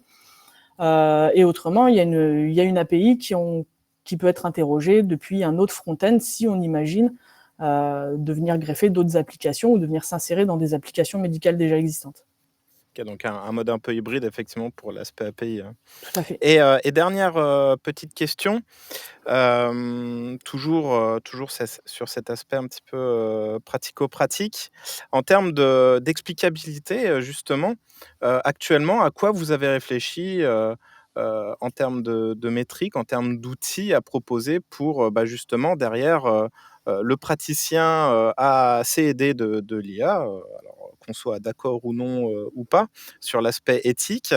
Qu'est-ce que vous offrez justement comme explication qui amène justement à, il y a eu, même si pour l'instant ça reste entre guillemets simple, mais c'est de la fausse simplicité binaire, oui, non, il y a une tumeur, qu'est-ce que vous offrez comme framework, comme choses qui permettent d'expliquer justement comment ça en est arrivé à ce résultat? Oui, alors aujourd'hui il y a deux choses. Il y a déjà une première chose qui est déjà implémentée dans le prototype. J'en parlais tout à l'heure, c'est l'affichage d'un heatmap. Donc on utilise la librairie GradCam qui va pouvoir mettre sur l'image d'origine des zones de surbrillance avec différentes couleurs qui correspondent à des chaleurs différentes pour expliquer sur chaque zone de l'image finalement les zones qui ont le plus et le moins influencé le choix du modèle. À ne pas confondre avec quelque chose qui est totalement différent et qu'on n'a pas encore implémenté, qui serait de visualiser sur l'image la zone où le modèle pense que la tumeur est présente. C'est-à-dire qu'une zone qui va influencer le modèle n'est pas forcément une zone qui contient une tumeur. Donc c'est vraiment deux choses différentes. Pour le moment, on a le GradCam, on peut visualiser ce qui a influencé le modèle et on s'oriente pour développer une localisation de la position de la tumeur. Ok, super. Daniel, du coup? Ouais, globalement, j'ai pas beaucoup de questions parce que on me les a volées, mais c'est très bien. Par contre, je voulais souligner un truc. Vous vous rendez pas compte en fait ce qui vient de passer par Pauline. Parce que quand ta box fonctionne pas, quand ton PC déconne, quand ton smartphone déconne, et arriver et faire une présentation comme ça avec 2 secondes d'écart, enfin c'est quand même performant, d'accord? Donc, je tenais à te saluer, Pauline, d'avoir réussi à faire ta soutenance malgré l'univers qui s'est visiblement acharné sur toi pour une raison que j'ignore. Change de religion ou sacrifie des moutons, il y a un problème qui ne va pas. En tout cas, bravo pour ton Merci. boulot. J'aurais juste une question qui est assez simple. Quelle est la suite du projet? Comment ça va se structurer? Est-ce que tu continues? Est-ce que tu continues pas? Y a-t-il en fait une grande leçon que tu as appris en réalisant ce projet? Parce que c'est pas une question que j'ai posée aux autres camarades, mais j'aurais pu la poser à n'importe lequel d'entre vous. Vous avez passé 3 mois en vous faisant torturer par un directeur pédagogique sadique, à savoir moi, 120 heures de formation, Michael Fauss qui remet une petite couche sur machin, vous finissez sur un projet en groupe avec tous les problèmes qu'on a dans un groupe humain. Quelle est la plus grande leçon que tu en as tirée? Déjà, en termes de groupe, je suis extrêmement bien tombée.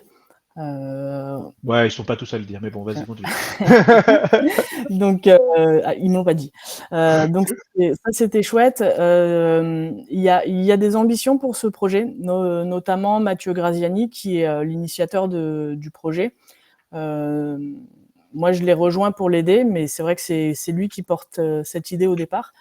Est en train de monter la structure, est en train de chercher des partenaires et commence le lancement du projet. Donc, la technique est un peu en pause pour le moment.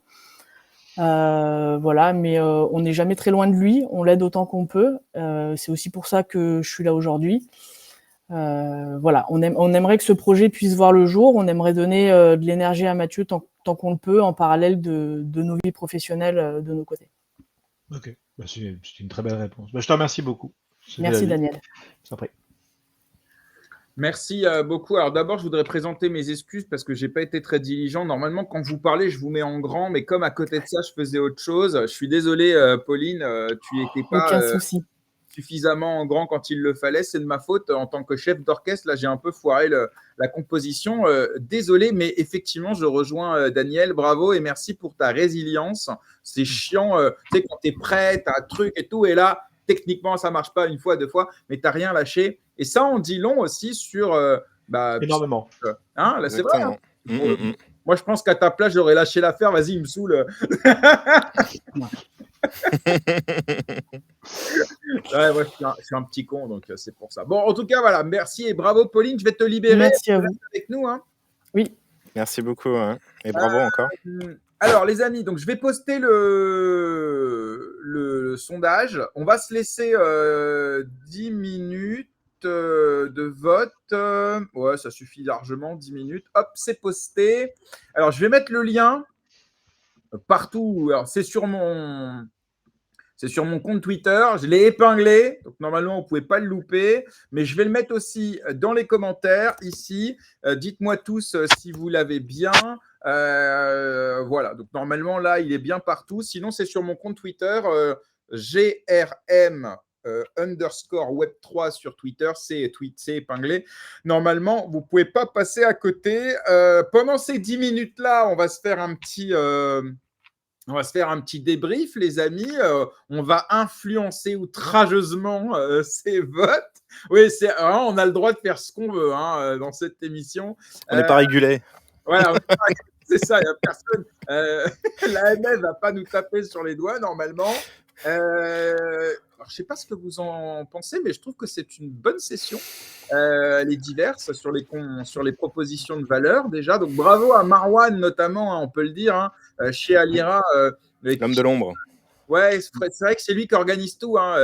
Compiler les projets, leur demander de faire un compte Twitter, les pitch decks, s'assurer qu'ils soient là à l'heure, tout ça. C'est pas facile, la logistique derrière, mais il le fait bien. Donc bravo à Marwan, la petite dédicace rapide.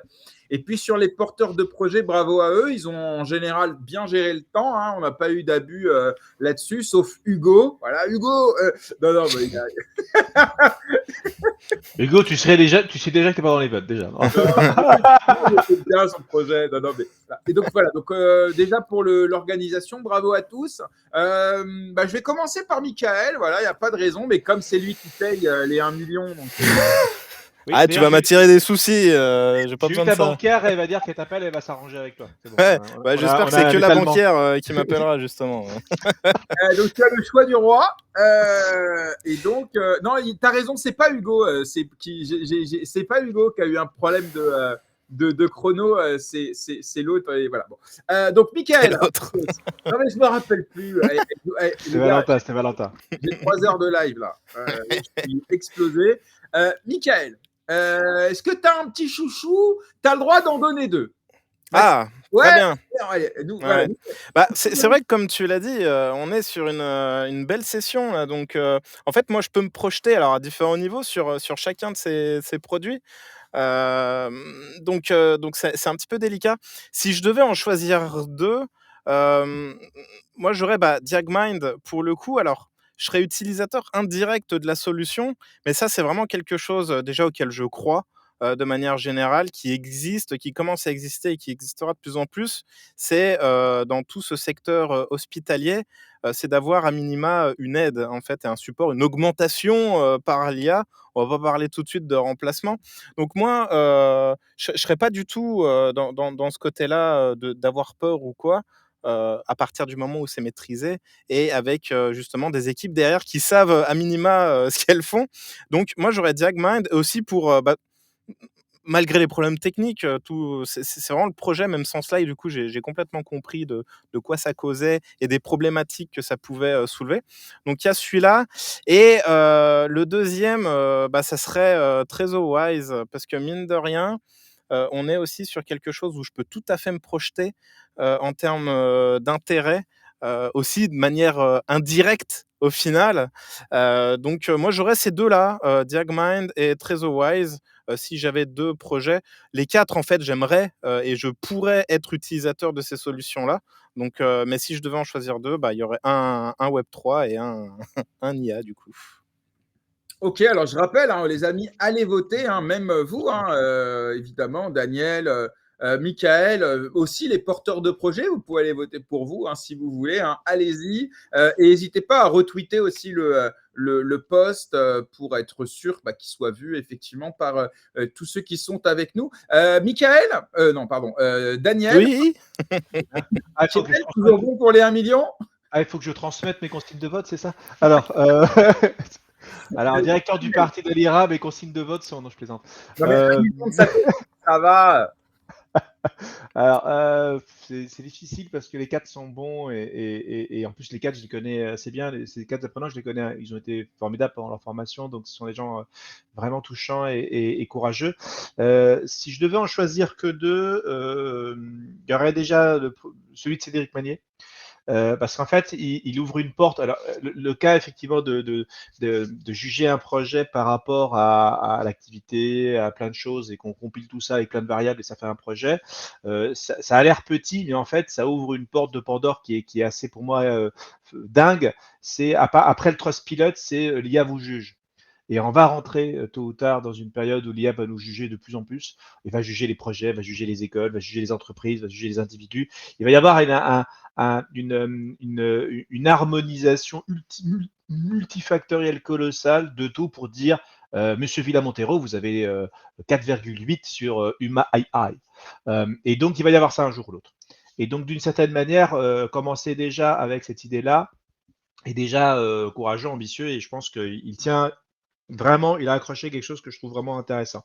Le deuxième projet, c'est Pauline. Déjà, un projet, j'y crois beaucoup, effectivement. L'IA, je rejoins ce qu'a dit Mickaël tout à l'heure avec l'IA qui augmente le corps médical. Je connais aussi un peu son projet, son équipe. Enfin, c'est une équipe de très courageux. Pauline est l'incarnation de leur résilience. Et d'une certaine façon, voilà, c'est bien que des projets soient portés par des gens comme ça qui ont de la poigne. Et ça m'encourage à les encourager. Voilà. C'est pas très beau comme phrase, j'ai déjà fait mieux, mais je la prends quand même. Eh ben, c'est pas mal. Merci Daniel. Alors, les projets. Bon, moi, j'ai un problème. Je suis un peu chafouin. C'est vraiment sur le branding des 4 projets.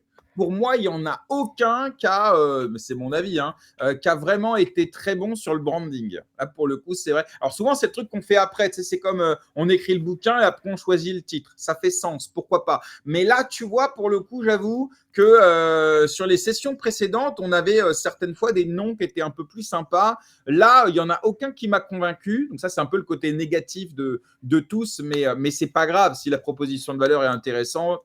Un nom, ça se change et tout ça, donc c'est loin d'être le plus grave. Si je devais retenir peut-être le projet qui a eu ma préférence, ce serait clairement DiagMind, parce que Xenti, j'en ai vu des milliers, des trucs comme ça. Tu vois, avec l'IA, on va scraper les réseaux et on va essayer de donner un indicateur et tout. Pour l'instant, j'en ai pas vu un qui a vraiment réussi à le faire. Ou alors, il faudrait que ce soit typiquement, par exemple, un PumpFun ou une application qui existe déjà, qui décide de le lancer pour voilà, tu vois, orienter, influencer et accompagner ses traders. Donc, un gros DEX ou un gros Launchpad. Et dans ce cas-là, eux, ils peuvent le faire. Après, toi, tu peux le faire et te faire racheter par eux, mais c'est compliqué de concurrencer sur le chemin de la data. Tu vois le nom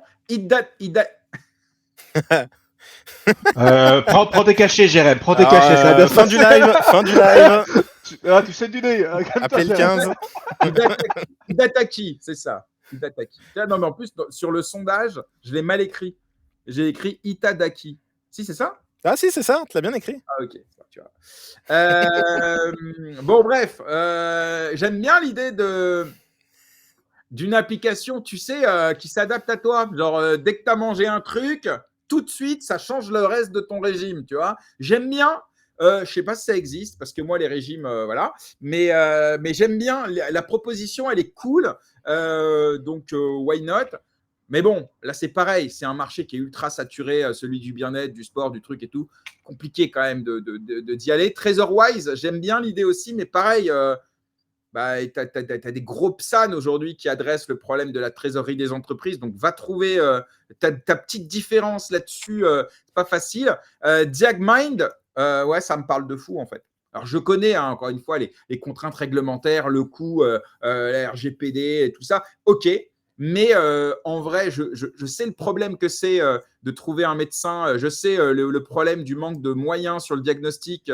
Et un diagnostic qui n'est pas fait, c'est des chances en moins de survie pour le patient. Donc, c'est un vrai problème, tu vois. Donc, moi, je pense que si on arrive à avoir un projet français sur ce chemin-là, et en plus, j'avoue, Pauline, elle m'a bluffé, voilà, par sa présentation, par sa résilience, par tout ça. Donc, voilà, à choisir, mon vote sera pour Diagmine, même si je trouve que le nom est véritablement pas, pas le meilleur, mais bon, voilà. On peut pas tout avoir. En tout cas, bravo aux 4 d'avoir voilà, eu le courage et d'avoir fait l'effort, effectivement, de prendre le temps pour ça. Et j'espère qu'ils ont passé un bon moment. D'ailleurs, on va les faire revenir. Pauline, Hugo, il y a qui d'autre? Cédric et Valentin, c'est ça? Valentin et Cédric, ouais. Attends, je vais essayer de trouver un moyen pour qu'on y soit tous. Ouais, c'est bon, tout le monde est là, je n'oublie personne. On se croyait sur Zoom, là. Ouais, c'est ça, exactement. D'ailleurs, il y a un truc qui est drôle, c'est qui Ben Noble? Qui est Ben Noble? Ça vous parle ou C'est pas? un collaborateur Diagmind. Alors lui, il n'a pas compris que c'est une personne, et depuis tout à l'heure, je le dégage du space, il revient. Il revient. Ah bah oui, mais bon, il est bien. Non, en vrai, je le taquine, c'est trop mignon. D'ailleurs, s'il veut venir, il y a de la place, il peut. Excusez-moi, j'ai un coup de fil. Mais il voulait vraiment être là, tu vois, genre il est revenu 10 fois. Résilient aussi. On est une équipe soudée, c'est pour ça. Non, vraiment, c'est chambé. Est-ce que les votes sont finis? Ouais, ça y est, c'est fini. On a, alors ça veut rien dire hein, le vote, hein, d'accord? C'est vraiment juste pour le fun, hein, bien évidemment. Mais le gagnant, c'est Itadaki. Ouais, enfin, ça veut rien dire, ça me coûte 1 million cette affaire. Quand même, hein. C'est rien pour toi, Michael. En fait. Ouais. Et donc, Itadaki, tu gagnes le vote. Donc, bravo à toi. Écoutez, merci. Et donc, tu pourras bénéficier d'un mois d'accompagnement. Alors, soyons clairs.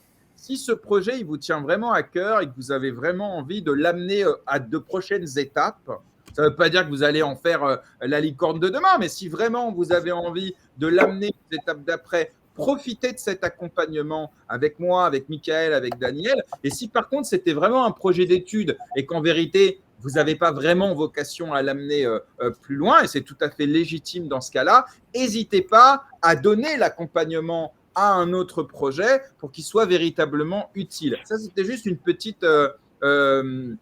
comment dire, une petite introduction. Mais quand même, Hugo, bravo. Est-ce que tu veux dire un mot Bravo, Hugo. Bravo. Merci. Vous m'entendez ou pas? Oui. Ouais, j'ai la connexion qui lag un peu. Écoutez, ça tombe bien que tu en parles parce que nous, on en a parlé en interne. Nous, ça a été un super projet d'études qui nous a permis d'apprendre beaucoup de choses. Mais par contre, on serait heureux, avec grand plaisir, d'offrir ce mois à Diagmind, on sait qu'ils veulent continuer.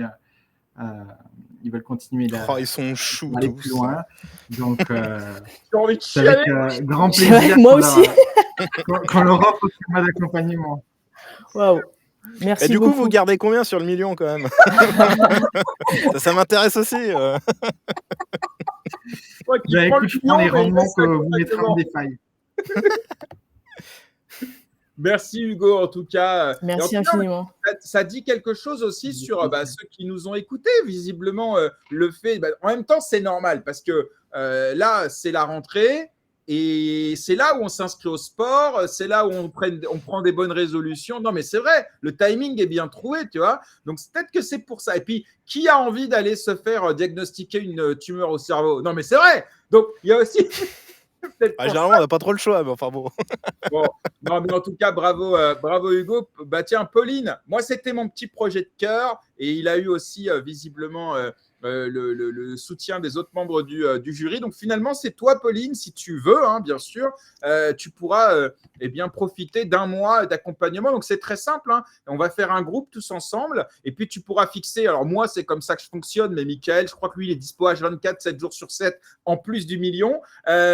Tu pourras fixer un call. Surtout la nuit, surtout la nuit. La nuit, oui. La nuit et le week-end. Et donc, pour tout ce que tu as besoin, eh bien, on t'apportera notre expertise, notre expérience, peut-être même notre réseau, pour t'aider autant qu'on peut à passer les prochaines étapes du projet Diagmind. Est-ce que déjà tu es contente du cadeau que Hugo te fait? Oui, vraiment, j'ai du mal même à trouver les mots parce que c'est vraiment très sympa de ta part, Hugo, puis de la part de ton équipe. Donc on est très contents, on va saisir vraiment cet accompagnement pour essayer de démarrer quelque chose et voilà, on espère pouvoir déployer ce projet. Ça, En c'est tout cas, l'esprit ce Alira, ça. ce serait une On fierté te quand même. prendrait une part du capital. On négociera plus tard. En fait, c'est intéressé. Non, mais ce serait une fierté pour Alira. T'imagines vraiment si demain on avait l'un des leaders du diagnostic IA qui a été incubé et créé chez Alira, ce serait une belle fierté, Daniel, non? Ouais, ça aurait de la gueule. Ouais. Non, ça serait vraiment bien. Je serais très fier. Du coup, le Ça million, serait il va très venir fier de pour eux, Daniel. surtout, Hein. Attends, je préfère 1 million de Satoshi. Ouais, quoi. Bon, en tout cas, bravo, Pauline. En tout cas, j'espère que tu as passé un bon moment et des pitchs, tu en auras certainement plein d'autres dans ta vie, que ce soit avec Diagmine ou peut-être avec d'autres projets. Tu en avais peut-être déjà fait d'ailleurs avant. Mais en tout cas, c'était très bien joué. Donc, bravo à toi. Merci beaucoup. On va aussi laisser la parole aux autres, hein, qu'on n'oublie surtout pas. Cédric, ton physique n'a pas suffi. Ouais, apparemment. Voilà, il nous a servi. Non, ça.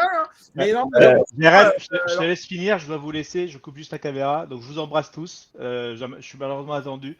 Mais bravo à toutes et à tous, franchement. Salut Ciao, Daniel. Merci à toi d'être passé. Merci beaucoup, Daniel. Merci Daniel, ouais, bonne journée. Ouais, mais écoute, ce sera pour la prochaine fois. Mais non, mais c'était en tout cas un grand plaisir. Et puis, c'est une première pour moi hein, de pitcher un projet. Donc, c'était cool. Très, très bonne expérience. Donc, Non, mais c'est bien, merci. c'est bien. En tout cas, le projet, vraiment, il est, encore une fois, comme je l'ai dit tout à l'heure, en fait, il y en a plein qui ont essayé de faire ce scrapping de data. Donc, ce qu'il faut que vous parveniez à faire, c'est à trouver les bons partenaires. Il suffit d'un gros partenaire hein, pour lancer le truc et surtout réussir à essayer de trouver votre positionnement et votre différenciant.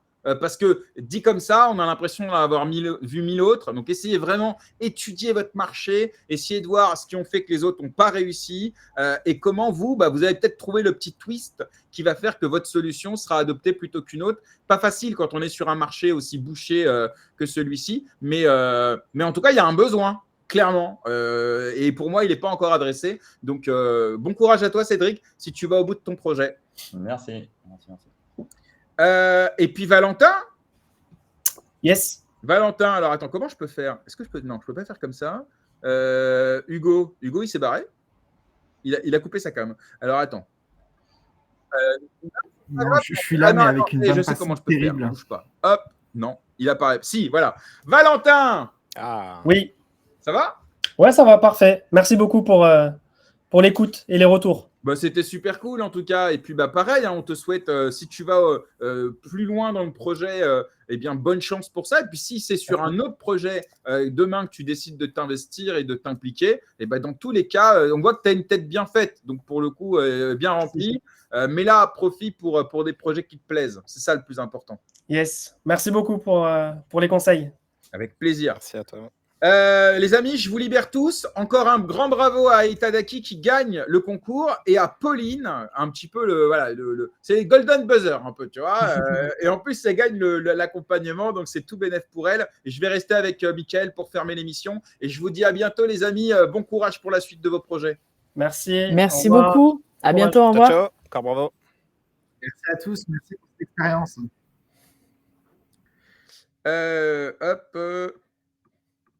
Et voilà. Bon, Mickaël, on est tous les deux. Voilà. Ouais, c'est pas mal, hein? Ouais, c'est pas mal. Bon, tout va bien pour toi? Ouais, nickel. Ouais, je suis encore très content. Déjà, merci aussi pour l'invite, comme on dit. Et pour pas trop me paraphraser de la dernière fois, mais ça persiste et ça signe. On a vraiment des projets qui s'inscrivent dans le réel et qui adressent des vraies problématiques. Ensuite, les réponses, elles sont ce qu'elles sont. Et en plus, à un stade, comme tu l'avais rappelé au tout début, dans des stades assez précoces. Mais ce qui est vraiment cool, c'est qu'ils ont réfléchi à une problématique et en face une solution. Et pas l'inverse. Juste penser à une solution et en mode, peut-être que ça répond à une problématique, peut-être pas. Et ça, c'est cool. Et c'est ce qu'on recherche aussi côté Alira. C'est au-delà de leur filer des compétences, en tout cas, essayer de leur transmettre des compétences, c'est qu'ils réfléchissent aussi aux use cases, aux problématiques et d'avoir justement ce côté-là un petit peu différenciant là-dessus, quoi. Donc, vraiment top. Non, mais je vois, et franchement, moi, ça fait maintenant quelques émissions qu'on fait pour ces pitchs, et je vois effectivement que les choses évoluent plutôt bien. Au début, on n'avait que des projets de crowdfunding. Euh, et là, on C'est bien, commence. hein, mais bon, Non, mais bon, quand on a 4 d'affilée, à un moment donné, tu dis, les commence gars, à se voir. Hein. mais avec une composante écologique, évidemment. Et là, on voit qu'il y a plus de diversité dans les propals. Alors, le fait en plus de lier avec l'IA, ça permet aussi d'élargir un peu le champ des possibles. Donc, c'est très, très cool. J'ai beaucoup aimé. C'était très sympa.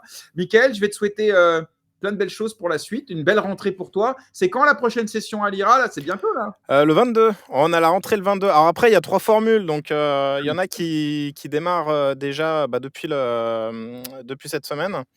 Mais ouais, la grosse rentrée, c'est le 22 pour tout le monde, du coup, tous les parcours.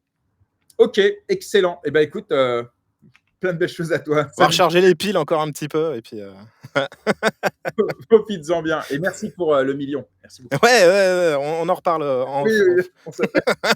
Salut, Mickaël. Ciao. Salut. Bien, les amis, cette émission est terminée. 3h20 de live. D'ailleurs, j'ai calculé au mois d'août, j'ai fait 24 heures de live. Est-ce qu'en septembre, on va battre ça? Je ne sais pas, on va voir. En tout cas, c'est toujours un plaisir d'être avec vous le mardi, le mercredi et le vendredi matin. J'espère que vous avez passé un bon moment. Je vous souhaite de prendre soin de vous, de passer un très bon week-end. La semaine prochaine, on se retrouve pour 3 nouvelles émissions avec 2 nouveaux invités dans la version francophone. Je recevrai William Simonin, CEO et fondateur de Vivoca et de Tada, pour une grande interview mardi matin en français. Là, je sens que Odile va m'envoyer un petit message. Et puis, vendredi, je recevrai un monsieur qui s'appelle monsieur Ben Soussan. Me souviens plus exactement, mais il bosse dans la finance traditionnelle, dans un fonds ou dans une banque allemande, je sais plus quoi. On va parler produits structurés, crypto, ça va être assez haut level. Calme-toi, Odile. Tu vois, je savais qu'elle allait s'exciter dès que je lui ai dit que William allait venir dans l'émission. En tout cas, voilà, ça va être cool. Et puis, mercredi matin, on va faire une émission sur l'écosystème Multiversix et on va particulièrement parler de X-Money qui vient d'annoncer le rebranding de son token UTK. Alors, ce n'est pas qu'un rebranding, c'est vraiment un nouveau token qui va remplacer l'ancien. Et on commence déjà à avoir quelques petits éléments sur lesquels on va discuter. Voilà, donc je vous le dis, mercredi prochain, c'est déjà fait. On va parler d'X-Money si ça vous intéresse. Allez, je vous embrasse tous, prenez soin de vous. Passez un très bon week-end. Et puis, à très vite. Salut.